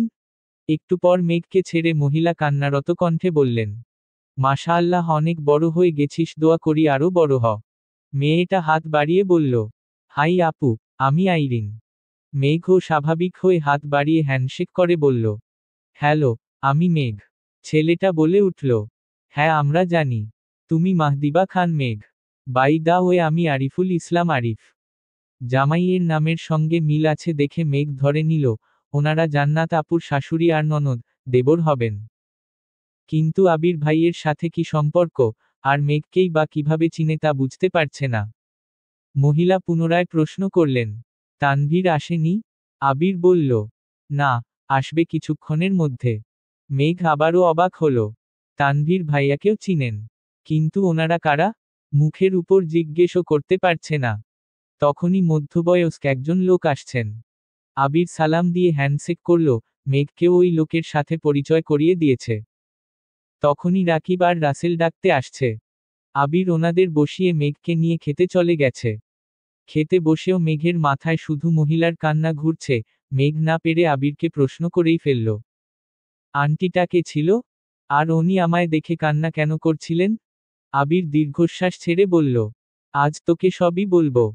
প্রোগ্রামটা শেষ করে বের হয়, ততটুকু সময় একটু ধৈর্য রাখো প্লিজ। আবির মেঘ খাওয়া শেষ করে, মেঘ আগে চলে আসছে। আবির রাকিবের সঙ্গে কি যেন কথা বলছিল। তখনই তানভীর আসছে। মেঘকে দেখেই প্রশ্ন করল, খেয়েছিস? মেঘ মাথা নেড়ে হ্যাঁ বলল। তানভীর পুনরায় বলল, এই তোর জান্নাত আপুর বিয়ে হয়ে যাচ্ছে, এমন ভাবে তোকে বিয়ে দিয়ে দিলে কেমন হবে? এই কথা শুনেই মেঘের অক্ষিপট ভিজে আসছে। জান্নাত আপুর বিয়ে হয়ে যাচ্ছে, রাকিব ভাইয়ার কতই না কষ্ট হচ্ছে। সারা জীবনের জন্য সবাইকে ছেড়ে চলে যাবে, আজকের পর থেকে তো ওনার বাড়িতেই উনি মেহমান হয়ে আসবেন। মেঘকে বিয়ে দিলে এভাবে বাড়ি ছেড়ে চলে যেতে হবে, এটা ভাবতেই কান্না পাচ্ছে মেঘের। বোনের কান্না দেখে তানভীর মেঘের মাথায় হাত বুলিয়ে হাসতে হাসতে বলল, দূর পাগলি, তোকে বিয়েই দিব না, আর দিলেও আমাদের বাড়িতেই রাখবো, চিন্তা করিস না। তখনই আবির আসছে। তানভীরের দিকে তাকিয়ে রাগী স্বরে প্রশ্ন করল, কি বলছিস ওরে? কাঁদছে কেন? তানভীর আস্তে করে বলল, এমনই দুষ্টামি করছি। আবির রাগে কটমট করছে। মেঘের চোখ থেকে এক ফোঁটা পানি পড়লে আবিরের পায়ের রক্ত মাথায় উঠে যায়। মেঘকে কাঁদতে দেখলে আবিরের হৃদয়ে আঘাত লাগে। এমনিতেই মেঘ আবেগী, হুটহাট কান্না করে। তার উপর কেউ ইচ্ছেকৃত কাঁদালে আবিরের খুব রাগ হয়। স্টেজ থেকে আরিফ ডাকছে, তানভীর চলে গেছে। আবির মেঘকে নিয়ে একটু পড়ে গেছে। রাকিবের বাসার লোক, আসিফদের বাসার সকলে, আবির, মেঘ, তানভীর সবাইকে নিয়ে ছবি তুলেছে। ছবি তোলা শেষে তানভীর রয়ে গেছে। জান্নাতের বিয়ে উপলক্ষে আনা স্বর্ণের গলার হারটা আবির মেঘকে দিয়েই দিয়েছে। তারপর সবার থেকে বিদায় নিয়ে বেরিয়ে পড়েছে। আসার সময়ও সেই মহিলা মেঘকে জড়িয়ে ধরে কান্না করেছেন। জোর করে 2000 টাকা দিয়ে মেঘের মাথায় হাত বুলিয়ে দিয়েছেন। প্রতি সপ্তাহে বন্ধুরা মিলে যেখানে আড্ডা দেয়, আজ মেঘকে নিয়ে আবির সেই জায়গাতেই এসেছে। কিছুক্ষণ আগেই সন্ধে নেমেছে। দুটা চেয়ার সাইডে রেখে মেঘকে বসিয়ে দোকান থেকে একটা আইসক্রিম এনে মেঘকে দিল। মেঘ ধীর কণ্ঠে বলল, আমি আইসক্রিম খাবো না। আমাকে বলুন উনি কে? আমাদের সাথে ওনার কি সম্পর্ক? আর উনি বারবার কাঁদিছিলেন কেন? আবির ভারী কণ্ঠে বলল, বললাম তো সব বলবো। আগে তুই আইসক্রিমটা খা। মেঘ আইসক্রিম খাচ্ছে ঠিকই, কিন্তু তার পূর্ণ মনোযোগ আবির ভাইয়ের চোখে মুখে। মাথায় থাকা প্রশ্নের ভিড়ে আইসক্রিমটাও ঠিকমতো খেতে পারছে না, কিন্তু আবির ভাই সামনে বসে থাকাতে বাধ্য হয়ে খেতে হচ্ছে। মেঘ তাড়াহুড়ো করে আইসক্রিম শেষ করেছে। দুশ্চিন্তায় আইসক্রিমটাও শান্তিমতো খেতে পারেনি। একদৃষ্টিতে আবিরের মুখের দিকে তাকিয়ে আছে, কিন্তু আবিরের দৃষ্টি অন্য কোথাও। আবির নিরবধি আকাশের পানে চেয়ে আছে। রাস্তার পাশে থাকা লাইটের আলোতে স্পষ্ট বোঝা যাচ্ছে, আবিরের চোখমুখের উজ্জ্বলতা বিলীন হয়ে গেছে। বিকেলে আসার সময় যতটা উৎফুল্ল আবির ভাইকে মেঘ দেখেছিল, এই আবির ভাই যেন অন্য কেউ। চোখে মুখে চিন্তার ছাপ। মেঘ কিছু বলতে গিয়েও থেমে গেল। আবির শোনিত কণ্ঠে বলে উঠল, এই পৃথিবীতে প্রতিটা মানুষের জীবনে সবচেয়ে গুরুত্বপূর্ণ ব্যক্তি হলো মা। সেই মায়ের লাশ দেখার বা ছোঁয়ার অধিকার যদি কোনো সন্তানের না থাকে, তাহলে সেই সন্তান পৃথিবীতে বেঁচে থেকেও মৃত। মেঘের ভ্রু কুঁচকাল। আবির ভাই কি বলছে, কি বুঝাতে চাচ্ছে কিছুই বুঝতে পারছে না সে। আবির অসীম দূরত্ব থেকে দৃষ্টি সরিয়ে মেঘের দিকে তাকিয়ে ভরাট কণ্ঠে বলল, যে মানুষটাকে দেখে এসেছিল, তিনি আর কেউ নয় তোর, আমার, আমাদের সবার একমাত্র ফুপ্পি। এই কথা শোনামাত্র মেঘের রক্ত সঞ্চালন বন্ধ হওয়ার অবস্থা হয়ে গেছে। মেঘ চিৎকার দিয়ে উঠল। কি? আবির সরু নেত্রে তাকিয়ে আছে। মেঘের চোখ যেন কোটর ছেড়ে বেরিয়ে আসতে চাইছে। চোখে মুখে অবিশ্বাসের ছাপ। এই কথা কখনোই বিশ্বাসযোগ্য নয়। জন্মের পর থেকে মেঘ জেনে এসেছে তাদের বাবা চাচা তিনজন। 18 বছর পর হঠাৎ করে ফুপ্পি আসবে কোথা থেকে? আচমকা এমন কথা শুনলে বিশ্বাস করবে না, এটাই স্বাভাবিক। আবির গম্ভীর কণ্ঠে বলল, আমি জানি তুই বিষয়টা এত সহজে মানতে পারবি না, কিন্তু কিছু সত্যি কঠিন হলেও মানতে হবে। মেঘের দম বন্ধ হয়ে আসছে। গলা শুকিয়ে কাঠ হয়ে গেছে। গলা দিয়ে কোনো কথায় বের হচ্ছে না। এতক্ষণ যাবৎ কত প্রশ্নই মাথায় ঘুরছিল, এক মুহূর্তেই যেন সব প্রশ্ন উধাও হয়ে গেছে। মেঘ আতঙ্কিত কণ্ঠে শুধালো, আপনি কি আমার সাথে মজা করতেছেন? প্লিজ সত্যি করে বলুন উনিকে। আবির কপাল কুঁচকে ভারী কণ্ঠে বলল, তোর সাথে কি আমার মজার সম্পর্ক? আর সিরিয়াস বিষয় নিয়ে আমি মজা কেন করব? ওনার নাম মাহমুদা খান, আমি না। নাম শুনে কি মনে হচ্ছে তোর? মেঘ এখনো অবিশ্বাস্য দৃষ্টিতেই তাকিয়ে আছে। ঢোক গিলে ভারী কণ্ঠে বলল, আপন ফুপ্পি? আবির কণ্ঠ দ্বিগুণ ভারী করে বলল, হ্যাঁ। আলী আহমদ খান আর মোজাম্মেল খানের একমাত্র ছোট বোন এবং ইকবাল খানের একমাত্র বড় বোন। মেঘের কান দিয়ে হিজাবের উপর দিয়েই গরম বাতাস বের হতে শুরু করেছে। নিঃশ্বাস আটকে আসছে বারবার। আবির ভাই তো মজা করার মানুষ না। আর ওনার চোখমুখ দেখে মনেও হচ্ছে না যে উনি মজা করছেন। আর বিয়েতে ওই মহিলার আচরণও বুঝিয়ে দিচ্ছিল ওনার সাথে গভীর কোনো সম্পর্ক আছে। তাহলে কি উনি সত্যি সত্যি ফুপ্পি হন? এত বড় কথাটা কোনোদিনও শুনল না। কিন্তু কেন?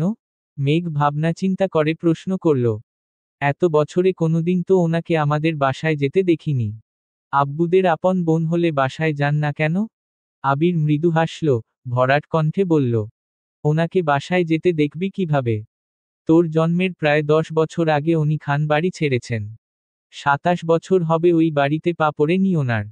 মেঘ ভ্রু কুঁচকে প্রশ্ন করল, কেন? কি হচ্ছিল? আবির শান্ত কণ্ঠে বলা শুরু করল, ফুপ্পি যখন ভার্সিটিতে পড়াশোনা করত তখন ফুপ্পির একজনের সাথে প্রেমের সম্পর্ক গড়ে ওঠে। পুরো ঘটনা আমি জানি না, তবে বাসায় বিষয়টা জানাজানি হয়ে গেছিল। তখন আমার আম্মু নতুন বউ, বছরখানেক হবে আম্মুর বিয়ে হয়েছে। তোর আম্মুর তখনও বিয়েই হয়নি। ফুপ্পির এই ঘটনা জানার পর আব্বু আর চাচ্চু ফুপ্পিকে মেরে একটা রুমে 3 মাস দরজা বন্ধ করে আটকে রাখছিল। তখন দাদু বেঁচে ছিলেন, তবে অসুস্থ ছিলেন, কথাও বলতে পারতেন না।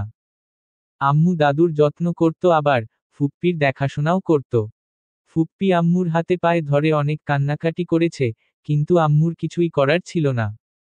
3 মাস ফুপ্পির উপর 2 ভাই অত্যাচার করেছে যেন ওই ছেলেকে ভুলে যায়। এক পর্যায়ে ফুপ্পি খাওয়া দাওয়া বন্ধ করে দেয়, ধীরে ধীরে অনেক বেশি অসুস্থ হয়ে পড়ছিল। চিকিৎসা করে ফুপ্পিকে কিছুটা সুস্থ করার পর ফুপ্পি বাড়ি থেকে চলে গেছিল। ভাইদের অত্যাচারে সেই যে বাড়ি ছাড়ছিল আর কোনোদিন বাড়িতে ঢুকতে পারেনি। বাড়ি থেকে পালিয়ে গিয়ে ফুফাকে বিয়ে করে বছরখানেক ঢাকাতেই ছিল। চিঠির মাধ্যমে আম্মুর সাথে কয়েকবার যোগাযোগও করেছিল। ফুপ্পি বাড়ি ছাড়ার 1 বছরের মাথায় দাদু মারা গেছেন। ভাগ্যক্রমে তখন মেজ মামা আমাদের বাসায় ছিল। ঢাকা চাকরির পরীক্ষা দিতে আসছিল। আম্মু মেজ মামাকে ফুপ্পির বাসার ঠিকানা দিয়ে দাদুর মৃত্যুর খবর পাঠাইছিল। এই কথা আব্বুরা কেউ জানত না। ফুপ্পি, ফুফা জনেই আসছিল দাদুকে দেখতে। তখন আসিফ ভাইয়া ফুপ্পির পেটে ছিল। খান বাড়ির চৌকাঠে পা রাখতেই আব্বুর চোখ পড়ে দরজায়। চিৎকার দিয়ে 1 সেকেন্ডেই দাদুর লাশ চাদর দিয়ে ঢেকে রান্নাঘর থেকে দানিয়া বের হয়েছিল। যদি ফুপ্পি চৌকাঠ পার হওয়ার চেষ্টা করে তাহলে খুন করে ফেলবে। বাড়ি ভরা মানুষ থাকায় আব্বুকে আর চাচ্চুকে সবাই আটকিয়ে রাখছিল। না হয় সেদিন খুনাখুনি হয়ে যেত। কত কত মুরব্বীরা উপস্থিত ছিল, কিন্তু আব্বুর মাথা সেদিন কেউ ঠান্ডা করতে পারেনি। দাদুর লাশ ছোঁয়া তো দূর, ফুপ্পিকে লাশ দেখতে পর্যন্ত দেয়নি। লাশ দাফন করে বাড়িতে পা রেখে প্রথম প্রশ্নটাই করেছিলেন, আমিনারে খবর দিছে কে? মায়ের মৃত্যুর শোকের থেকেও সেদিন 1000 গুণ বেশি তীব্র ছিল ওনার রাগ। কোনোভাবে জানতে পারছে আম্মু খবর পাঠাইছে, সেই দিন সেই অবস্থাতেই আম্মুকে বাড়ি থেকে বের করে দিয়েছিল। অথচ ফুপ্পি ওনারই মায়ের পেটের বোন। সেই বোনকে খবর দেয়ার শাস্তিস্বরূপ আম্মুকে 2 মাস নানা বাড়িতে থাকতে হয়েছিল। একদম সংসার ভাঙার পর্যায়ে চলে গেছিল। তখনকার সময়ে সংসার ভাঙা আম্মুর পক্ষে বা নানা বাড়ির মানুষের পক্ষে মেনে নেয়া সম্ভব ছিল না। তারপর নানা, বড় মামা, আত্মীয় স্বজনরা অনেক বুঝিয়ে 2 মাস পরে আম্মুকে বাসায় নিয়ে আসছে। আব্বুর শর্ত একটাই ছিল, আর কোনোদিন ফুপ্পির সাথে যোগাযোগ করতে পারবে না। নিজের সংসার বাঁচাতে বাধ্য হয়ে সেই শর্ত মেনে নিয়েছিল আম্মু। মেজো মামা ফুপ্পির বাসায় গিয়ে সব ঘটনা বলে আসছিল। সেই দিন থেকে আজ পর্যন্ত ফুপ্পির সাথে বাসার কারো যোগাযোগ নেই।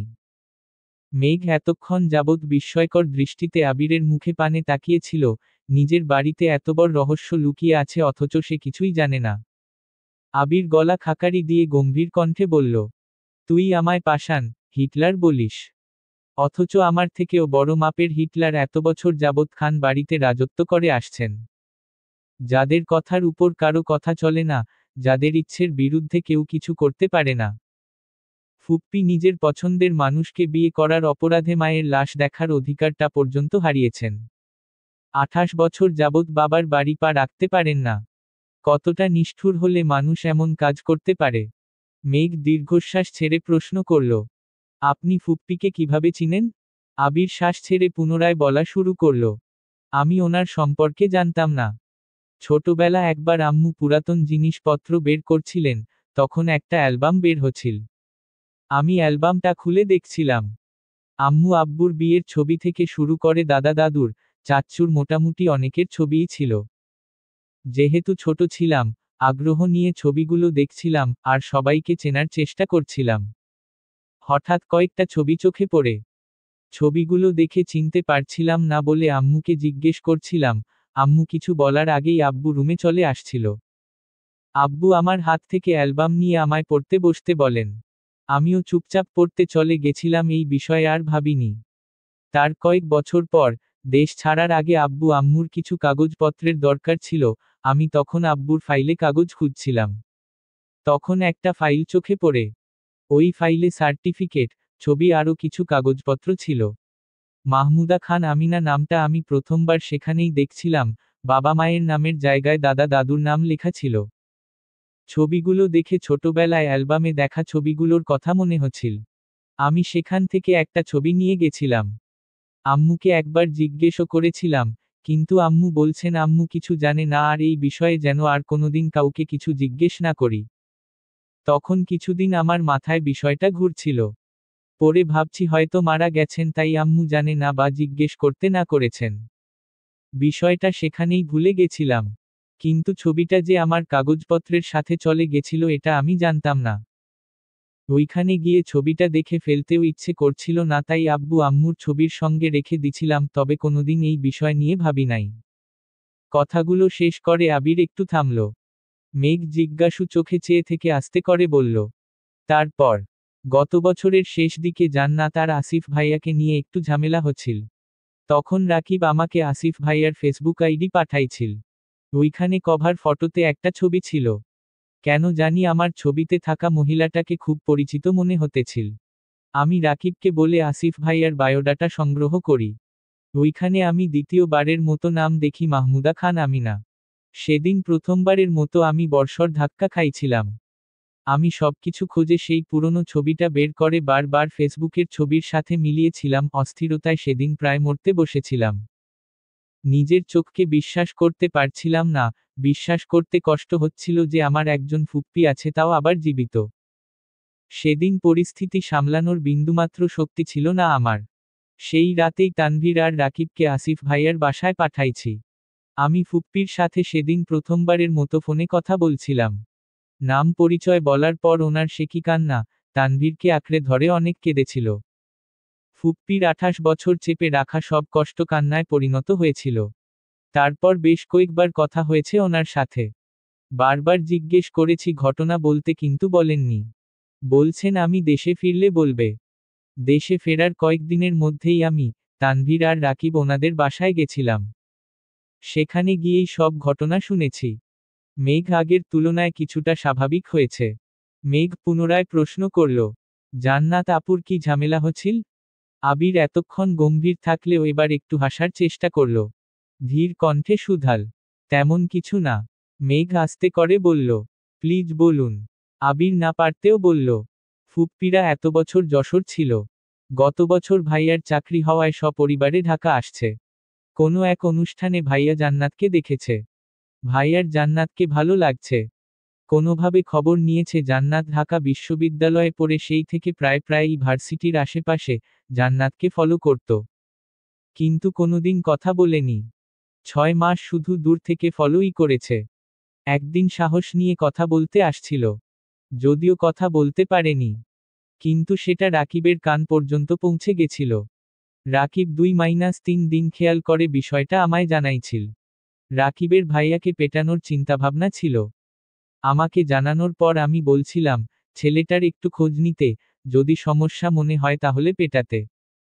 রাকিব খোঁজ নিয়ে জানতে পারছে ভালো জব করে, অফিসের সবার সাথে নম্র ভদ্র আচরণ করে, সেখান থেকেই ফেসবুক আইডি সংগ্রহ করে আমায় দিছিল। যাকে পেটানোর প্ল্যান ছিল, সে আমার ভাই হয়ে গেল। যখন জানতে পারছে ভাইয়া জান্নাতকে পছন্দ করে, তখন রাকিব আর বাধা দেয়নি। তবে রাকিবের একটাই কথা ছিল, আমি দেশে না ফিরলে, আর ফুপ্পির পুরো ঘটনা না জানলে সে জান্নাতের বিয়ের সিদ্ধান্ত নিবে না। ধীরে ধীরে জান্নাত আর ভাইয়ার মধ্যে মোটামুটি ভালো সম্পর্ক হয়েছে। আমি দেশে ফিরলাম। ভেবেছিলাম দেশে ফিরেই ওদের বিয়ে দিব। কিন্তু দেশে আসার পর তোর কোচিং, টিউশন থেকে খবর নিয়ে দেখলাম তোর পড়াশোনার নাজেহাল অবস্থা। এভাবে পড়লে চান্স পাবি না। তোর পড়াশোনা গুছিয়ে দেয়ার জন্য একজন মানুষ দরকার ছিল। তখন জান্নাতের কথা মাথায় আসে আর জান্নাতকে আনি। জান্নাতের বিষয়ে সিদ্ধান্ত নেয়ার অধিকার যেহেতু রাকিবের, আর রাকিব আমার বেস্ট ফ্রেন্ড, তাই বিয়ের আলোচনা হওয়ার আগেই বন্ধ করে দিয়েছিলাম।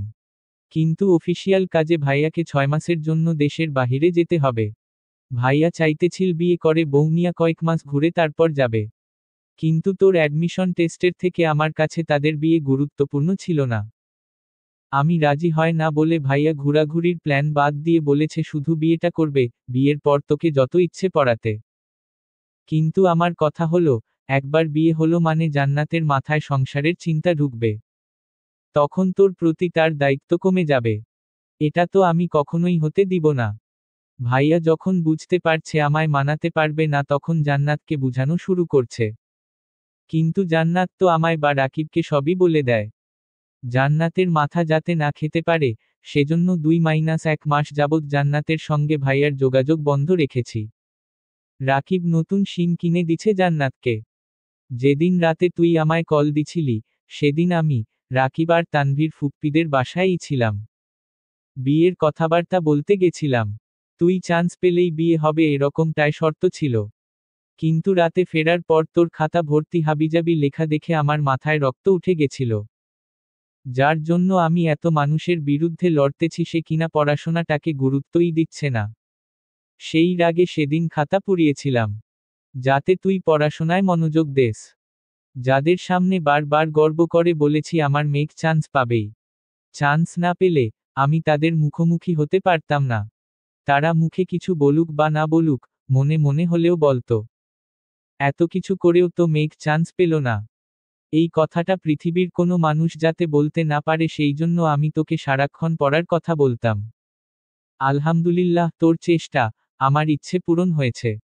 আল্লাহ আমার আশা পূরণ করেছেন, আর তোকেও অসংখ্য ধন্যবাদ। মেঘের গলায় আটকে থাকা নিঃশ্বাসটা দীর্ঘশ্বাস হয়ে বেরিয়ে আসলো। মেঘের আড়ালে মেঘকে নিয়ে কত কত ঘটনা ঘটেছে। আবির ভাইয়ের গত 4 মাসের করা আচরণগুলো বারবার মনে হচ্ছিল। আবির রাশভারী কণ্ঠে আবার বলে উঠল, সবাই জানে খান বংশের বড় ছেলে আমি। চাচাতো ভাই বোনদের মধ্যে আমি বড় হলেও, সত্যিকার অর্থে আসিফ ভাইয়া আমাদের মধ্যে সবার বড় আর আমি দ্বিতীয়। পরিস্থিতি মোকাবিলা করতে বা আমি সফল হতে পারবো কি না জানি না, তবে আমি আমার জায়গা থেকে সর্বোচ্চ চেষ্টা করব ফুপ্পির সাথে আমাদের বাসার সম্পর্ক ঠিকঠাক করার।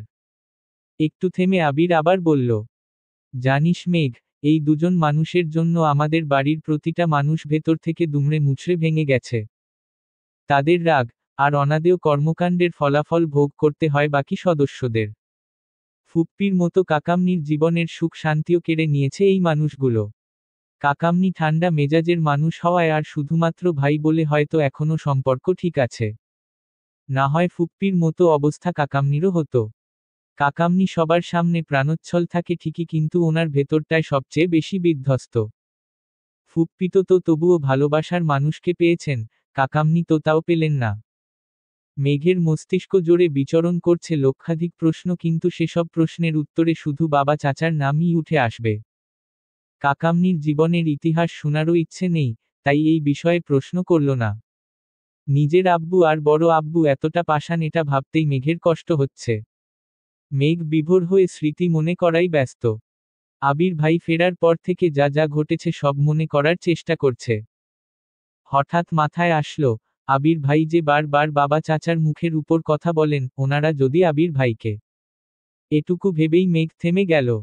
চিন্তিত স্বরে বলল, আপনি আব্বু বা বড় আব্বুর মুখের উপর আর কথা বলবেন না প্লিজ। নিজের প্রতি প্রেয়সীর দুশ্চিন্তা দেখে আবির আনমনে হেসে উঠল, স্বাভাবিক কণ্ঠে বলল, আমি যদি কথা না বলি তাহলে ওনারা ওনাদের মর্জি মতো সবকিছু করবেন। ওনাদের সকল ইচ্ছে পূরণ করা আমার পক্ষে সম্ভব না, আমি কারো প্রিয় হয়ে থাকতে চাই না। আমি তাই করব যা আমার করতে ইচ্ছে করবে। মেঘের শীতল চাউনি দেখে আবির ভারী কণ্ঠে বলে উঠল, তোকে আগেও বলেছি, এখন আবার বলছি, কখনো কারো মন রাখার চেষ্টা করবি না।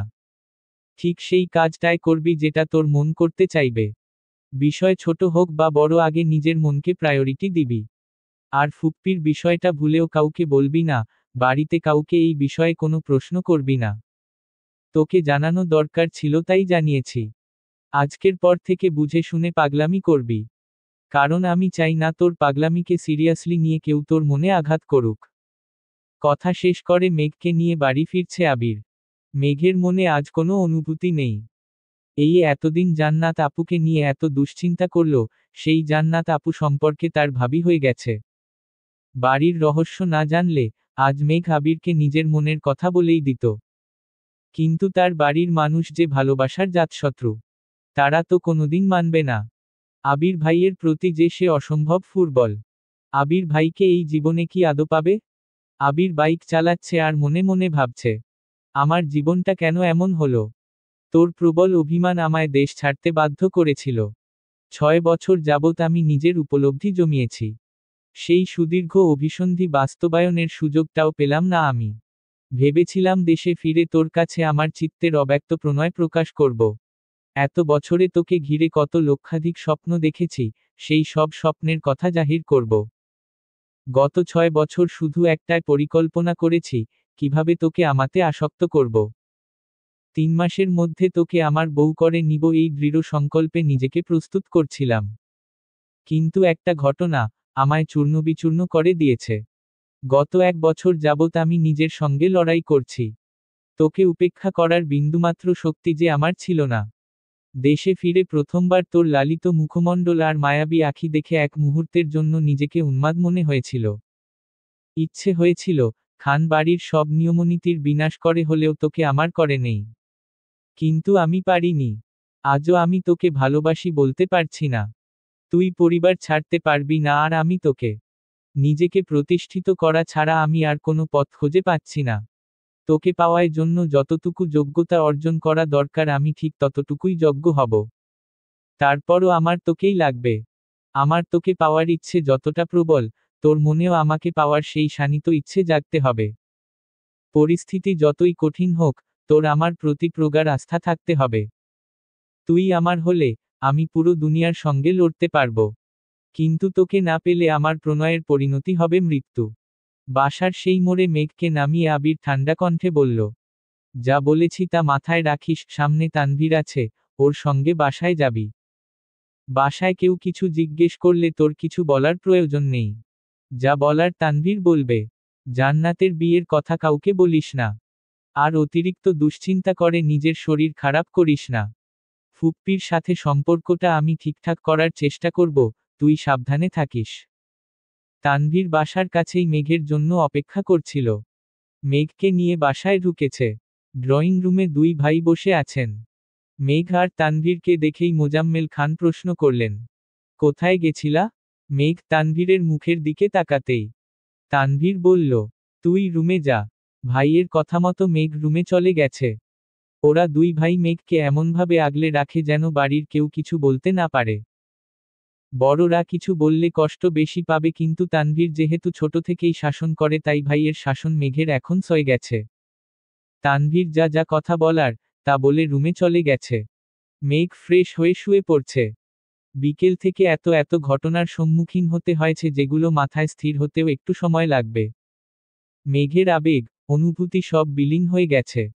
আবির ভাইয়ের বলা প্রতিটা কথা মাথায় ঘুরপাক খাচ্ছে। একটা কথা বারবার মনে হচ্ছে, এই বাড়ির প্রতিটা মানুষ ভেতর থেকে দুমড়ে মুচড়ে ভেঙে গেছে। ফুপ্পির বিষয় জানার পর মেঘের হৃদয়টা ভেঙে চূর্ণবিচূর্ণ হয়ে গেছে। 4 মাসের প্রেমানুভূতি প্রকাশ করার আগেই সব শেষ হয়ে গেল। আবির ভাইয়ের প্রতি যে আকাশ সম প্রলয়লীলা, সবই ফিকে হয়ে গেছে। ফুপ্পি আর কাকামনির মনে কতই না কষ্ট। এসব ভেবে কখন যে ঘুমিয়ে পড়েছে নিজেও জানে না। আবিরের জন্য অপেক্ষা করার শক্তিটুকুও আজ ছিল না। আবির মেঘকে নামিয়ে দিয়ে আবার বিয়ের প্রোগ্রামে গেছে।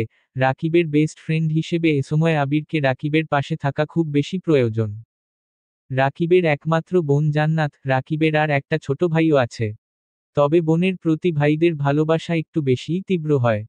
সপ্তাহখানেক হয়ে গেছে, কিন্তু মেঘের মাথা থেকে ফুপ্পির ঘটনা কোনোভাবেই যাচ্ছে না।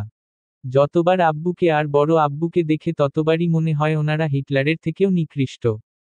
এতদিন আবির ভাইকে হিটলার বলায় নিজেই অনুতপ্ত হচ্ছে। এখন আর মেঘ আগের মতো আবিরকে জ্বালায় না, আবিরের রুমে যায় না, অনুভূতি প্রকাশের চেষ্টাও করে না। আব্বু আর বড় আব্বুকে দেখলে যতটা রাগ হয়, আবির ভাইকে দেখলে ঠিক ততটাই কষ্ট হয়।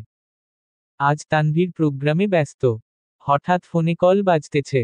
ফোন বের করে অবাক চোখে তাকায়। বন্যা কল দিচ্ছে। প্রোগ্রাম থেকে বের হয়ে এক পাশে গিয়ে ফোন রিসিভ করল। বন্যা, আসসালামু আলাইকুম। তানভীর, ওয়ালাইকুম আসসালাম। বন্যা, ভাইয়া, আপনি কি বাসায়? তানভীর, ভাইয়া ডাকতে কতবার না করেছি তোমায়। বন্যা, সরি, আর ভাইয়া বলবো না। মেঘের কি কিছু হয়েছে?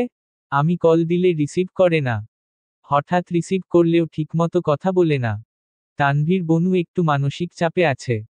কিছুদিনের মধ্যে ঠিক হয়ে যাবে। বন্যা, কি হয়েছে? বন্যা মনে মনে ভাবছে, আল্লাহ জানে আবির ভাইকে নিয়ে কোনো ঝামেলাই হলো কি না। তানভীর, তেমন কিছু না। তোমার কি খুব দরকার? কিছু বলার থাকলে আমায় বলতে পারো, আমি বনুকে জানিয়ে দিবনে। বন্যা আমতা আমতা করে বলল, ওইরকম কিছু না। কথা হইতেছে না তাই চিন্তা হচ্ছিল।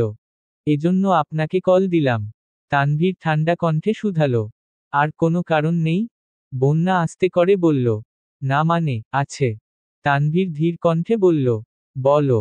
বন্যা ঢোক গিলে ভয়ে ভয়ে প্রশ্ন করল, আজকে কি আপনার একটু সময় হবে? তানভীর ভ্রু কুঁচকে প্রশ্ন করল, কেন? বন্যা একটু থেমে বলল, আপনার সাথে কি দেখা করা যাবে? আপনি মেঘকে নিয়ে আসলে ভালো হতো। যদি আপনার সময় হয় আর কি। তানভীর জানালো, বনুর মনের অবস্থা খুব একটা ভালো না। তারপরও আমি জিজ্ঞেস করবনে। বনু, না আসলে কি আমি আসতে পারবো? নাকি দেখা করতে হলে বনুকে নিয়ে আসতেই হবে? বন্যা কিছু বলছে না দেখে তানভীর আবার বলল, আমি বিকেলে কল দিব তোমায়। রাখছি এখন। তানভীর ফোন রেখে আবিরকে কল দিল। আবিরের করা নিষেধ, মেঘকে এখন কোথাও নেয়া যাবে না। মেঘের মন মেঘকেই ঠিক করতে হবে, সব বিষয়ে আবির বা তানভীর মেঘকে সাহায্য করতে পারবে না। তানভীর কি করবে বুঝতে পারছে না। মেঘকে জিজ্ঞেস না করলে বা মেঘের মতামত না নিলে, পরবর্তীতে বন্যা বিষয়টা জানলে তানভীরকে ভুল বুঝবে। আবার মেঘ যদি ঘুরতে যেতে রাজি হয়ে যায় তাহলে আবির তো তানভীরকে মেরাই ফেলবে। দুটানা কাটিয়ে শেষমেশ মেঘকে কল করল তানভীর। মেঘ তখন উপন্যাস পড়ায় ব্যস্ত। বাসায় শুয়ে বসে থেকে আর ভালো লাগছিল না, ফোন চাপতে গেলে আবির ভাইয়ের আইডি আসে সামনে। আবির ভাইকে দেখলেই বুকের ভেতরটা কেঁপে উঠে। পড়াশোনার চাপ নেই, বাড়ির কারো সাথে কথা বলতে ভালো লাগে না। চুপচাপ শুয়ে বসে থাকলে বারবার শুধু ফুপ্পির কথা মনে পড়ে। এসব কিছু কাটাতে আবির ভাইয়ের দেয়া উপন্যাসের বইগুলো পড়া শুরু করেছে। বেশিরভাগ সময় উপন্যাসই পড়ে। উপন্যাস পড়ার আরেকটা অন্যতম কারণ হলো নিজেকে সবার থেকে আড়াল করে রাখা। তানভীর 2-3 বার জিজ্ঞেস করেছে ঘুরতে যাবে কিনা, কিন্তু মেঘের ঘুরতে যাওয়ার কোন ইচ্ছে নেই। বোন রাজি না হওয়াতে তানভীরের জন্য ভালোই হয়েছে, আবিরের কাছে বকা খেতে হয়নি। কিন্তু বন্যা দেখা করবে কিনা কে জানে। বিকেলের দিকে প্রোগ্রাম শেষ করে তানভীর বন্যাদের বাসার গলি পর্যন্ত গিয়ে বন্যাকে কল দিল। বন্যা কিছুক্ষণের মধ্যে রেডি হয়ে একটা শপিং ব্যাগ হাতে নিয়ে আসলো। তানভীরের সাথে একা ঘুরতে যাওয়ার ইচ্ছে ছিল না বলেই মেঘকে আনতে বলছিল। কিন্তু মেঘ এলো না, অথচ তানভীর এসে দাঁড়িয়ে আছে। তাই বাধ্য হয়ে বন্যা বেরিয়েছে। ঘণ্টাখানেক তানভীরের সাথে বাইকে ঘুরেছে, কিন্তু একবারের জন্যও তানভীরকে স্পর্শ করেনি। সন্ধ্যার দিকে রেস্টুরেন্টে বসে আছে বন্যা আর তানভীর। বন্যা আশেপাশে একবার তাকিয়ে পরিস্থিতি বুঝার চেষ্টা করল, তারপর হাতের শপিং ব্যাগটা তানভীরের দিকে এগিয়ে দিয়ে বলল, এগুলো আপনার জন্য। তানভীর বিস্ময় সমেত তাকিয়ে বলল, আমার জন্য? বন্যা উপর নিচ মাথা নাড়ল। কিন্তু কেন? আপনি দুবার আমায় ট্রিট দিয়েছেন, গিফটও দিয়েছেন। আমারও তো উচিত চান্স পাওয়ার খুশিতে আপনাকে কিছু দেয়া। তানভীর শপিং ব্যাগটা নিজের কাছে এগিয়ে নিল। রেপিংয়ে মোড়ানো একটা বক্স খুলতেই চোখে পড়ল একটা কালো চেইনের ঘড়ি। অনেক সুন্দর ডিজাইনের, মোটামুটি দামিও। তানভীর ঘুরিয়ে ফিরিয়ে ঘড়িটা দেখে বলল, ঘড়িটা অনেক সুন্দর, কিন্তু আমি তো ঘড়ি পরি না। বন্যা আস্তে করে বলল, ছেলেদের হাতে ঘড়ি থাকলে ভালো লাগে, তাই নিয়েছি। আপনি ঘড়ি পরেন কি না তা তো আমি জানতাম না। ব্যাপার না, পছন্দ করে এনেছো তার জন্য ধন্যবাদ। এই বলে তানভীর ঘড়িটা হাতে দিল। শপিং ব্যাগে আরেকটা সুন্দর ওয়ালেট আর ঘড়ির বক্স শপিং ব্যাগে রেখে খাওয়া দাওয়া করে বন্যাকে বাসার কাছে পৌঁছে দিয়ে তানভীর বাসায় আসছে। আবির ড্রয়িং রুমে বসে কফি খাইতেছিল। তানভীরের হাতে ঘড়ি দেখে কপাল কুঁচকে ঠাট্টা স্বরে বলল, কারো জন্য কেউ একজন তার ইচ্ছের বিরুদ্ধে কত কাজই না করছে। অবশ্য এসব দেখতে ভালোই লাগছে। তানভীর ঘড়ি পরা হাতটা নিজের পিছনে লুকিয়ে মন খারাপ করে বলল, মজা করছো? আবির সশব্দে হেসে উঠল। তানভীর গাল ফুলিয়ে সিঁড়ি দিয়ে উঠছে। আবির সোফায় বসে সেদিকে তাকিয়ে হেসেই যাচ্ছে। বেশ কিছুদিন কেটে গেল। খাবার টেবিলে দেখা হয় মেঘ আবিরের। মেঘ একবার আবির ভাইয়ের দিকে তাকায়, চোখাচোখি হলেই চোখ নামিয়ে নেয় মেঘ। আবির সকালে খেয়ে অফিসে চলে যায়, মিমার আদিও স্কুলে চলে যায়। মেঘ বাসায় একা একা থাকে। প্রতিদিন বিকেলে ছাদে যায়, গাছগুলোর দেখাশোনা করে। বাকি সারাদিন আবির ভাইয়ের দেয়া উপন্যাসের বই পড়ে। 2টা উপন্যাস শেষ করে ফেলেছে। তৃতীয় উপন্যাসটা যত পড়ছে মেঘের মনের ভেতর প্রেমানুভূতি তত সক্রিয় হতে শুরু করেছে। ফিকে হয়ে যাওয়া অনুভূতিরা আবারও জাগ্রত হচ্ছে। আবির ভাইয়ের প্রতি ধারালো ভালোবাসার টানে 28 বছরের গত হয়ে যাওয়া ইতিহাসকে পেছনে ফেলে নতুন করে স্বপ্ন দেখতে শুরু করেছে।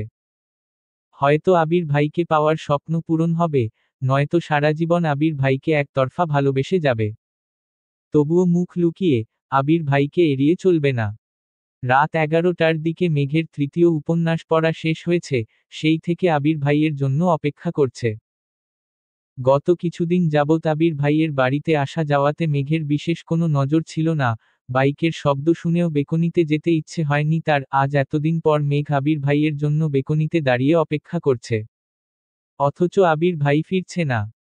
আবির ইদানিং অফিস থেকে সন্ধ্যায় বাসায় ফিরে ঘণ্টাখানেক পর আবার বের হয়, ফিরতে ফিরতে রাত 12টা বেজে যায়।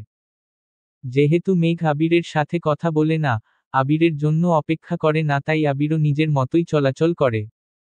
12টার দিকে আবির বাসায় ফিরেছে। আবিরকে দেখেই মেঘ বেলকনি থেকে মিষ্টি করে হাসল।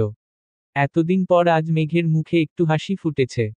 আবির বাইক থেকে সেই দৃশ্য দেখল কি না কে জানে। আবির নিজের রুমে ফ্রেশ হতে চলে গেছে।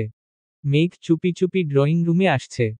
এত রাতে কেউই সজাগ নেই। টেবিলের উপর আবিরের জন্য খাবার ঢেকে রাখা হয়েছে, মেঘ খাবারগুলো দেখছে। এর মধ্যে আবির নিচে নামল। মেঘের থেকে কয়েক পা পিছনে দাঁড়িয়ে ডাকল, কি করছিস সেখানে? আবিরের কণ্ঠ শুনে আতঙ্কে উঠে ঘাড় ঘুরিয়ে তাকালো মেঘ। মেঘ আবিরের চোখাচোখি হতেই আবির একটানা দুবার ভ্রু নাচালো। মেঘ নিঃশব্দে হেসে উঠল। দীর্ঘ প্রতীক্ষার পর প্রেয়সীর মুখে হাসি দেখে আবিরের মন এক মুহূর্তেই শান্ত হয়ে গেছে। আবির চোখ বন্ধ করে দীর্ঘশ্বাস ছেড়ে নিজেকে সুস্থির করার চেষ্টা করল। মেঘ মাথা নিচু করে বলল, আপনি এগুলো দিয়ে কিভাবে খাবেন? আপনাকে একটা ডিম ভেজে দেয়? মেঘের এমন কথায় আবির চোখ মেলে তাকালো, ভারী কণ্ঠে জবাব দিল, কোনো প্রয়োজন নেই। আমি খেতে পারবো। আবির ভারী কণ্ঠে বললেও মেঘের সেসবে মাথা ব্যথা নেই। কারণ তার মাথায় উপন্যাসের প্রেমালাপ ঘুরপাক খাচ্ছে। সে আবার বলল, আপনি তো বলেছিলেন পরীক্ষার পর রান্নাঘরে যেতে পারবো। পরীক্ষা তো শেষ। এখনো কি যেতে পারবো না? আবির স্বাভাবিক কণ্ঠে প্রশ্ন করল, তোর কি ডিম ভাজা খেতে ইচ্ছে করছে? আমি করে নিয়ে আসবো? মেঘ ডানে বামে মাথা নেড়ে বলল, আমি ভাজব। আবির গম্ভীর কণ্ঠে শুধালো, তুই ডিম ভাজতে পারিস? মেঘ দাঁত কেলিয়ে হেসে বলল, আম্মুরা ডিম ভাজার সময় আমি দেখেছি। আবির পুনরায় বলল, তোর ভাজতে হবে না। তুই বস, আমি ডিম ভেজে নিয়ে আসছি। মেঘ শক্ত কণ্ঠে বলল, না, আমি আনব। আবির ধমক দিতে গিয়েও থেমে গেল। মেয়েটা এতদিন পর আবিরের সঙ্গে কথা বলতে আসছে। ধমক দিলে মনে কষ্ট পারে। তাই ধমক দিতে পারছে না, আবার ডিম ভাজতে পাঠাতেও সাহস পাচ্ছে না। আবির দুপা এগিয়ে থমকে দাঁড়ালো। সেখান থেকে ঘুরে এসে চেয়ার টেনে বসল। পকেট থেকে ফোন বের করে কিছু একটা চেক করছিল। একবার রান্নাঘরে তাকাচ্ছে, একবার ফোনে। দুবার ডেকে বলেছে, তুই কি পারবি নাকি আমি আসব? মেঘ দুবারই উচ্চস্বরে বলেছে, পারবো। কিন্তু আবিরের কলিজা কাঁপছে। প্রথমবার মেঘ রান্না করতে গেছে। পেঁয়াজ কাটতে গিয়ে যদি হাত কেটে ফেলে। কয়েকবার রান্নাঘরে দেখে যেই না ফোনের দিকে মনোযোগ দিয়েছে। কয়েক সেকেন্ডের মধ্যে মেঘ চিৎকার দিয়ে উঠেছে। মেঘের চিৎকারের শব্দে আবিরের হৃদয় কেঁপে উঠেছে। সহসা ফোন ফেলে ছুটে যায় রান্নাঘরে। গরম তেল ছিটকে পড়েছে মেঘের হাতে, পায়ে। এত রাতে বাসার মানুষ সজাগ হলে ঝামেলা হবে ভেবে চিৎকার দিয়েই নিজের মুখ চেপে ধরেছে। ফ্লোরে বসে ফুপিয়ে ফুপিয়ে কাঁদছে মেঘ। আবির চুলা বন্ধ করে, ঝড়ের বেগে টুথপেস্ট নিয়ে আসছে। হাঁটু গেড়ে বসে আলতো করে হাতে আর পায়ে পেস্ট লাগিয়ে দিচ্ছে। কয়েক মুহূর্তের মধ্যেই আবিরের শরীর ঘেমে একাকার অবস্থা। রক্তাভ দুচোখ মেঘের হাতে পায়ে নিবন্ধ। বুকের ভেতর হৃৎপিণ্ডটা অবিরাম কাঁপছে। মেঘের হাতে পায়ে পেস্ট লাগিয়ে ফু দিয়ে দিচ্ছে। মেঘ কেঁদেই যাচ্ছে, তবে এই ক্রন্দন শব্দহীন। আবির ভ্রুকুচকে, নিজের ভেতরে থাকা সবটুকু আক্রোশ কণ্ঠে ঢেলে দাঁতে দাঁত চেপে বলল, আমায় না জ্বালালে কি তোর শান্তি হয় না? আবির ভাইয়ের রাগান্বিত কণ্ঠ শুনে মেঘ জলসিক্ত চোখে আবিরের মুখের পানে তাকায়। চোখ পড়ে রক্তাভ দুচোখে, এই চোখে অসহায়ত্ব স্পষ্ট প্রতীয়মান হচ্ছে। আবিরের নিঃশ্বাসের মাত্রা তীব্র, কপালে বিদ্যমান ঘামের বিন্দুগুলো চিকচিক করছে। আচমকা আবির মেঘকে কোলে তুলে নেয়, অমনি মেঘের চক্ষু চড়ক গাছ। এক মুহূর্তেই কান্না থেমে গেছে, অবাক চোখে তাকিয়ে আছে আবিরের মুখের পানে। আবির কোনোদিকে না তাকিয়ে মেঘকে নিয়ে সোফায় বসিয়ে ঠান্ডা কণ্ঠে শুধালো, এখনো জ্বলতেছে? মেঘ এপাশ ওপাশ মাথা নেড়ে না করল। আবির মেঘের হাতে পায়ে ফু দিতে দিতে হঠাৎ অত্যন্ত নমনীয় স্বরে বলে উঠল, কথা বললে কেন, কথা শুনিস না? তেলটা যদি আর একটু বেশি পড়তো কি তখন কি হতো বল? মেঘ অপলক দৃষ্টিতে আবিরের দিকে তাকিয়ে আছে। আবির ভাইয়ের বলা কথাটা মেঘের কলিজায় লাগছে। আবির ভাইয়ের এত কোমল কণ্ঠ কোনোদিন শুনেনি সে। মেঘের অপলক দৃষ্টিতে আবিরের অদ্ভুত ঘোর কাজ করছে। কোনোমতে চোখ নামিয়ে শুধালো, রাতে খাইছিস? মেঘ আস্তে করে বলল, না। আবিরের মেজাজ খারাপ হলো, কপাল কুঁচকে মেঘের দিকে তাকিয়ে প্রশ্ন করল, এত রাত হয়ে গেছে, খাসনি কেন? মেঘ যে উপন্যাস পড়তে পড়তে 11টা বাজিয়ে ফেলেছে, তারপর থেকে আবির ভাইয়ের অপেক্ষাতে আছে। এ কথা আবির ভাইকে কিভাবে বলবে সে? মেঘের হাত আর পায়ের দিকে একবার দেখে ঠান্ডা কণ্ঠে বলল, এখানে চুপচাপ বসে থাক, আসছি আমি। কিছুক্ষণের মধ্যে আবির আরেকটা ডিম ভেজে ভাত নিয়ে আসছে। মেঘ নির্বাক চোখে চেয়ে আছে। হৃৎপিণ্ডের ধুকপুকানি শুরু হয়ে যাচ্ছে। আবির ভাই খাবার নিয়ে আসছে। আবির ভাই কি খাইয়ে দিবেন? এসব ভেবেই অস্থির হয়ে যাচ্ছে। জ্বরের ঘোরে প্রথমবার মেঘকে আবিরের খাইয়ে দেয়ার অনুভূতি ঠিকমতো বুঝতে না পারলেও আজ সে অনুভব করতে পারছে। খুব যত্ন সহকারে মেঘকে খাইয়ে দিচ্ছে আবির, পানির গ্লাসটাতে পর্যন্ত ছুতে দিচ্ছে না। খাওয়া শেষে মেঘের হাত আর পা পরিষ্কার করে ফ্রিজ থেকে দই বের করে দিয়েছে। এর মধ্যে কম করে হলেও 100 বার প্রশ্ন করে ফেলছে, জ্বলছে কি না, ব্যথা করছে কি না। মেঘের থেকেও আবির যেন কয়েক গুণ বেশি দুশ্চিন্তায় আছে। আবিরের আতঙ্কিত কণ্ঠস্বর শুনে মেঘ বারবার অবাক চোখে তাকাচ্ছে। আবির ভাইয়ের এই আচরণ কি ভাইয়ের প্রতি বোনের ভালোবাসা? নাকি অন্য কিছু? অন্য কিছু ভেবেও বারবার আটকে যাচ্ছে, মনে পড়ে যাচ্ছে ফুপ্পিকে নিয়ে আবির ভাইয়ের বলা কথাগুলো। মেঘকে কোলে নিয়ে রুম পর্যন্ত দিয়ে আসছে। 3 দিন হয়ে গেছে মেঘের হাতে পায়ে তেল পড়েছে। ভাগ্য ভালো ছিল বলে মেঘের হাতে ফোস্কা পড়েনি, তবে দাগ হয়ে আছে। এই দাগ মুছতে বেশ কিছুদিন লাগবে। সময় চলমান। মেঘ আর বন্যা দুজনই ঢাকা বিশ্ববিদ্যালয়ে উদ্ভিদবিজ্ঞান বিভাগে ভর্তি হয়েছে। ক্লাসও শুরু হয়ে গেছে। মায়া ঢাকা বিশ্ববিদ্যালয়ে চান্স পেয়েও ভর্তি হয়নি। তার পছন্দমতো জগন্নাথ বিশ্ববিদ্যালয়ে ভর্তি হয়েছে। পাখি এখনও ভর্তি হয়নি। বন্যা আর মেঘের নতুন 3জন বান্ধবী হয়েছে। লিজা, সাদিয়া আর মিষ্টি। আর 2জন ছেলে বন্ধুও হয়েছে। মিনহাজ আর তামিম। মিনহাজের সাথে বন্ধুত্বটা খুব অদ্ভুতভাবে হয়েছে। প্রথম দিন মেঘ আর বন্যা আশপাশ দেখতে দেখতে ডিপার্টমেন্টে হাঁটছিল। এক ছেলে একটা রুম থেকে দৌড়ে বের হচ্ছিল। মেঘ আর বন্যা অন্যমনস্ক থাকায় বিষয়টা খেয়াল করেনি। ছেলেটা কাছাকাছি আসতেই মেঘ দ্রুত সরতে গিয়ে হাতে ব্যথা পেয়েছিল। অথচ ছেলেটা মেঘ আর বন্যাকে দেখে দৌড় থামিয়ে উচ্চস্বরে চেঁচিয়ে উঠে, দেখে চলতে পারো না? কোন ইয়ার? বন্যা আস্তে করে বলে, প্রথম বর্ষ। ছেলেটা বিরক্তির স্বরে, ওহ, বলে চলে যায়। বন্যা আর মেঘ দুজনেই আহাম্মকের মতো চেয়ে থাকে। ছেলের হাবভাবে মনে হয়েছিল সিনিয়র কোনো ভাইয়া, তারপর যখন দেখল এই ছেলে ওদের সাথেই পড়ে তখন 2 বান্ধবী তেলে বেগুনে জ্বলে উঠেছিল। এরপর থেকে ছেলে বেশ কয়েকবার মেঘ আর বন্যার সঙ্গে কথা বলতে আসছে। প্রথম দিনের দুষ্টামির জন্য প্রতিদিন কম করে হলেও 10 বার করে মাফ চাই। বন্যা আর মেঘকে এখন আপু বলে ডাকে।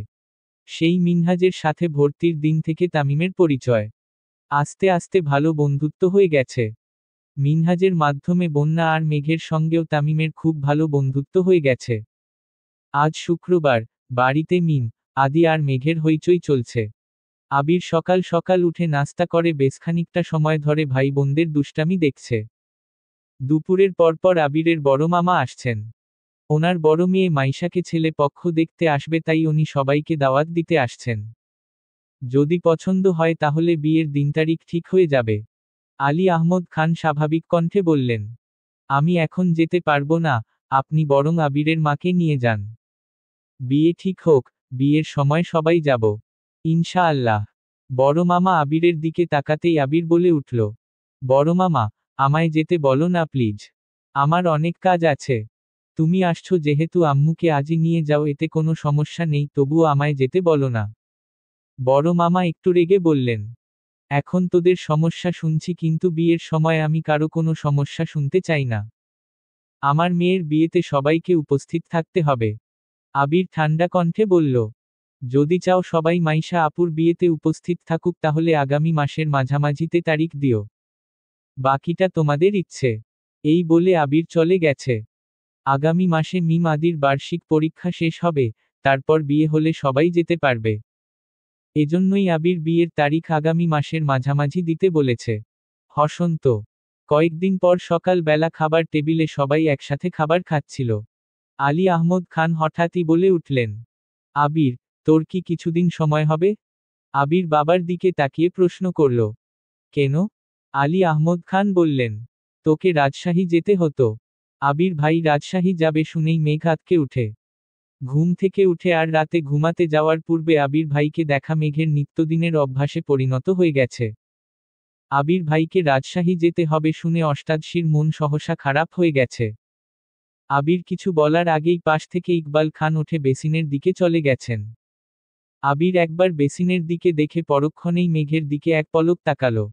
মেঘ মাথা নিচু করে বসে আছে। আবির ভারী কণ্ঠে বলল, ঠিক আছে। কবে যেতে হবে? মোজাম্মেল খান বললেন, আগামীকাল গেলে ভালো হবে। কেউ আর কোনো কথা বলছে না, তানভীর কিছু একটা বলতে গিয়েও থেমে গেছে। আবির খাবার শেষ করে অফিসের জন্য বেরিয়ে পড়েছে। বিকেলের দিকে মেঘের ঘুম ভাঙে, ফ্রেশ হয়ে বেকনিতে দাঁড়াতেই দেখল নিচে আবির ভাইয়ের বাইক রাখা। তার মানে আবির ভাই বাসায়। মেঘ রুম থেকে বেরিয়ে আবিরের রুমের দরজায় পা রাখতে রাখতে ডাকল, আবির ভাই। পর্দা সরাতেই চোখে পড়ল রাকিব ভাইয়া সহ আরো 3-4টা ছেলে। মেঘ সঙ্গে সঙ্গে দরজা থেকে সরে গেছে। মেঘ ওড়না মাথায় দিতে ব্যস্ত। আবির দরজা পর্যন্ত এসে বলল, কি হয়েছে, বল। মেঘ মোলায়েম কণ্ঠে বলল।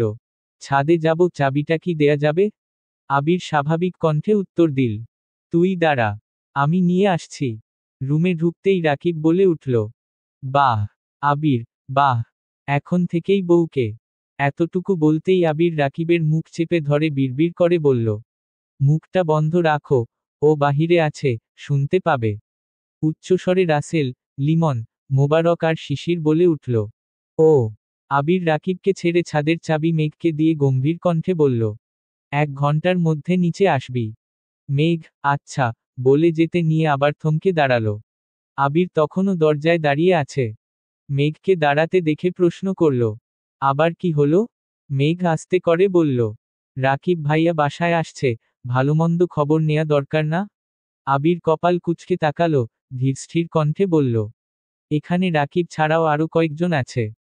সবার সাথে কথা বলার আপাতত কোনো প্রয়োজন নেই। আর তোর পক্ষ থেকে আমি রাকিবের খবর নিবনে। যা এখন। ঘরে ঢুকতেই সবাই একসাথে বলে উঠল। এখনই এই অবস্থা আবির। আবির বিরক্তির স্বরে বলল। কি অবস্থা? এখনইও বলে সম্বোধন করিস? বিয়ের পর কি বলবি? আবির ঠাট্টার স্বরে বলল। ওগো, হে গো, জান, কলিজা, ফুসফুস, ময়না, টিয়া, টুনটুনি কত কিছুই আছে। শিশির বলে উঠল। ফাজলামো বাদ দিয়ে বিয়েটা তাড়াতাড়ি কর। আমরা তোর প্রণয়ের শুভ পরিণত দেখতে চাই। আবিরের মুখের হাসি মুহূর্তেই গায়েব হয়ে গেছে। ধপ করে বিছানার পাশে বসে গুরুভার কণ্ঠে বলল। যদি পারতাম সেই কবেই ওরে আমার রানী বানিয়ে ফেলতাম। পারছি না তো। রাসেল স্বাভাবিক কণ্ঠে বলল। সেসব বাদ দে, তোর এখন রাজশাহী যাওয়ার কি দরকার বলতো? এই সপ্তাহে আমাদের মিটিং হওয়ার কথা ছিল। তুই চলে গেলে কিভাবে হবে? আবির বলল। আমায় যেতে হবে। মিটিং পরে করব। লিমন সচেতন কণ্ঠে শুধাল। তোর ইকবাল চাচ্চুকে পাঠালেই হয়। এমনিতেও উনি তো বেশিরভাগ দায়িত্ব সামলান। আবির ভারী কণ্ঠে বলল। উনি সিলেট আর চট্টগ্রামের সব দায়িত্ব সামলান। ওনার রাজশাহী যাওয়া বারণ। কেন? লিমন প্রশ্ন করল। আবির বলা শুরু করল।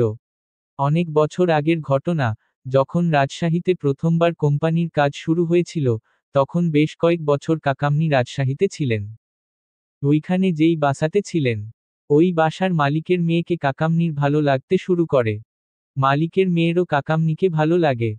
ধীরে ধীরে ওনাদের মধ্যে প্রেমের সম্পর্ক গড়ে ওঠে। কিছুদিনের মধ্যে মালিকের পরিবার বিষয়টা জানতে পারে, তাদের দিক থেকে আপত্তি ছিল না। বিয়েও করিয়ে দিতে চেয়েছিল। কিন্তু কাকামনি চেয়েছিল পরিবার নিয়ে গিয়ে বউ উঠিয়ে আনবে। সেই যে রাজশাহী থেকে বাসায় আসছিল আব্বু আর চাচ্চুকে নিতে, ওই দিনের পর থেকে আজও রাজশাহীতে পা দিতে পারেননি। বিয়ে তো করতে পারেইনি, রাজশাহী পর্যন্ত যেতে পারেন না। জোর করে আব্বু চাচ্চুর পছন্দে কুমিল্লা থেকে কাকিয়াকে বিয়ে করিয়ে এনেছেন। মনের বিরুদ্ধে গিয়েও সংসারে মনোযোগ দিতে হয়েছিল। সংসারে মনোযোগ আনার পেছনে পুরো ক্রেডিট কাকিয়ার। উনি অনেক ভালো মানুষ, উনি কাকামনির পাশে বন্ধুর মতো ছিলেন। এখন পর্যন্ত রাজশাহীর বেশিরভাগ কাজ চাচ্চু করেন, এই প্রথম আমি যাব। শিশির দীর্ঘশ্বাস ছেড়ে বলল। তোর কি হবে রে আবির? আবির মুচকি হেসে উত্তর দিল। সিদ্ধান্ত তো কবেই নিয়ে নিয়েছি, মেঘকে পেলে বাঁচব, আর না হয়। রাসেল প্রশ্ন করল। তোর বাবা আর চাচার সমস্যা কি? আবির দীর্ঘশ্বাস ছেড়ে বলল। সমাজ। ওনারা সমাজের চোখে ভালো থাকতে আপন মানুষদের মনকে 1000 বার খুন করতে পারেন। অফিসিয়াল কিছু বিষয় নিয়ে বেশ কিছুক্ষণ আলোচনা চলল। এর মধ্যে মেঘ এসে চাবি দিয়ে গেছে। সন্ধ্যার দিকে রাকিবরা চলে গেছে। রাকিবদের গেইট পর্যন্ত এগিয়ে দিয়ে ফেরার পথে মেঘের দরজার সামনে আবির দাঁড়িয়ে পড়ল। দরজা ধাক্কা দিয়ে তাকাতেই চোখে পড়ল, মেঘ টেবিলের উপর মাথা নিচু করে বসে আছে।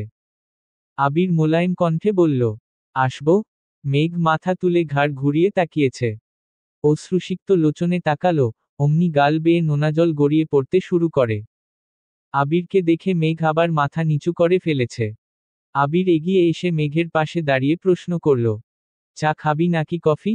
এমন প্রশ্ন শুনে পুনরায় মুখ তুলে আবিরের মুখের পানে তাকালো। এই এসে কান্না করছে। কই একটু সান্ত্বনা দিবে, তা না। মেঘ মনে মনে ভাবছে, কখন কি বলতে হয় এই বেটা কি কিছুই জানে না। মেঘের বৃহৎ অক্ষি যুগল আবিরের চোখে নিবন্ধ। গাল বেয়ে এখনো নোনাজল গড়িয়ে পড়ছে। আবিরের ওষ্ঠদ্বয় কিছুটা প্রশস্ত হল, কণ্ঠ খাদে নামিয়ে বলল, এই কান্না করছিস, একটু পরই তো মাথা ব্যথা শুরু হবে। তুই নিজের চিন্তা নাই করতে পারিস, আমার তো করতে হবে। মেঘ সিক্ত আখিতে তাকিয়ে প্রশ্ন করল, আপনার চিন্তা করতে হবে কেন? আবির একটু ভেবে বলল, কাঁদতে কাঁদতে যদি চোখে অন্ধকার দেখিস, তখন সবাই তোকে কানি বলবে। তানভীরের কত কষ্টই না হবে, যখন সবাই ওকে কানির ভাই বলবে। আবির সশব্দে হাসছে, আর মেঘ নির্বাক চোখে তাকিয়ে আছে। আবির হাসি থামিয়ে বলল, চা খাবি নাকি কফি খাবি এটা বল, তারপর কান্না করিস। মেঘ কপাল গুটিয়ে বলল, কফি। আবির মুচকি হেসে বলল, গুড গার্ল, এবার কান্না শুরু কর। আমি আসার আগ পর্যন্ত কাঁদবি, 1 সেকেন্ডের জন্য থামবি না। রেডি? মেঘ আহাম্মকের মতো চেয়ে আছে। আবির হাসতে হাসতে রুম থেকে বেরিয়ে গেছে।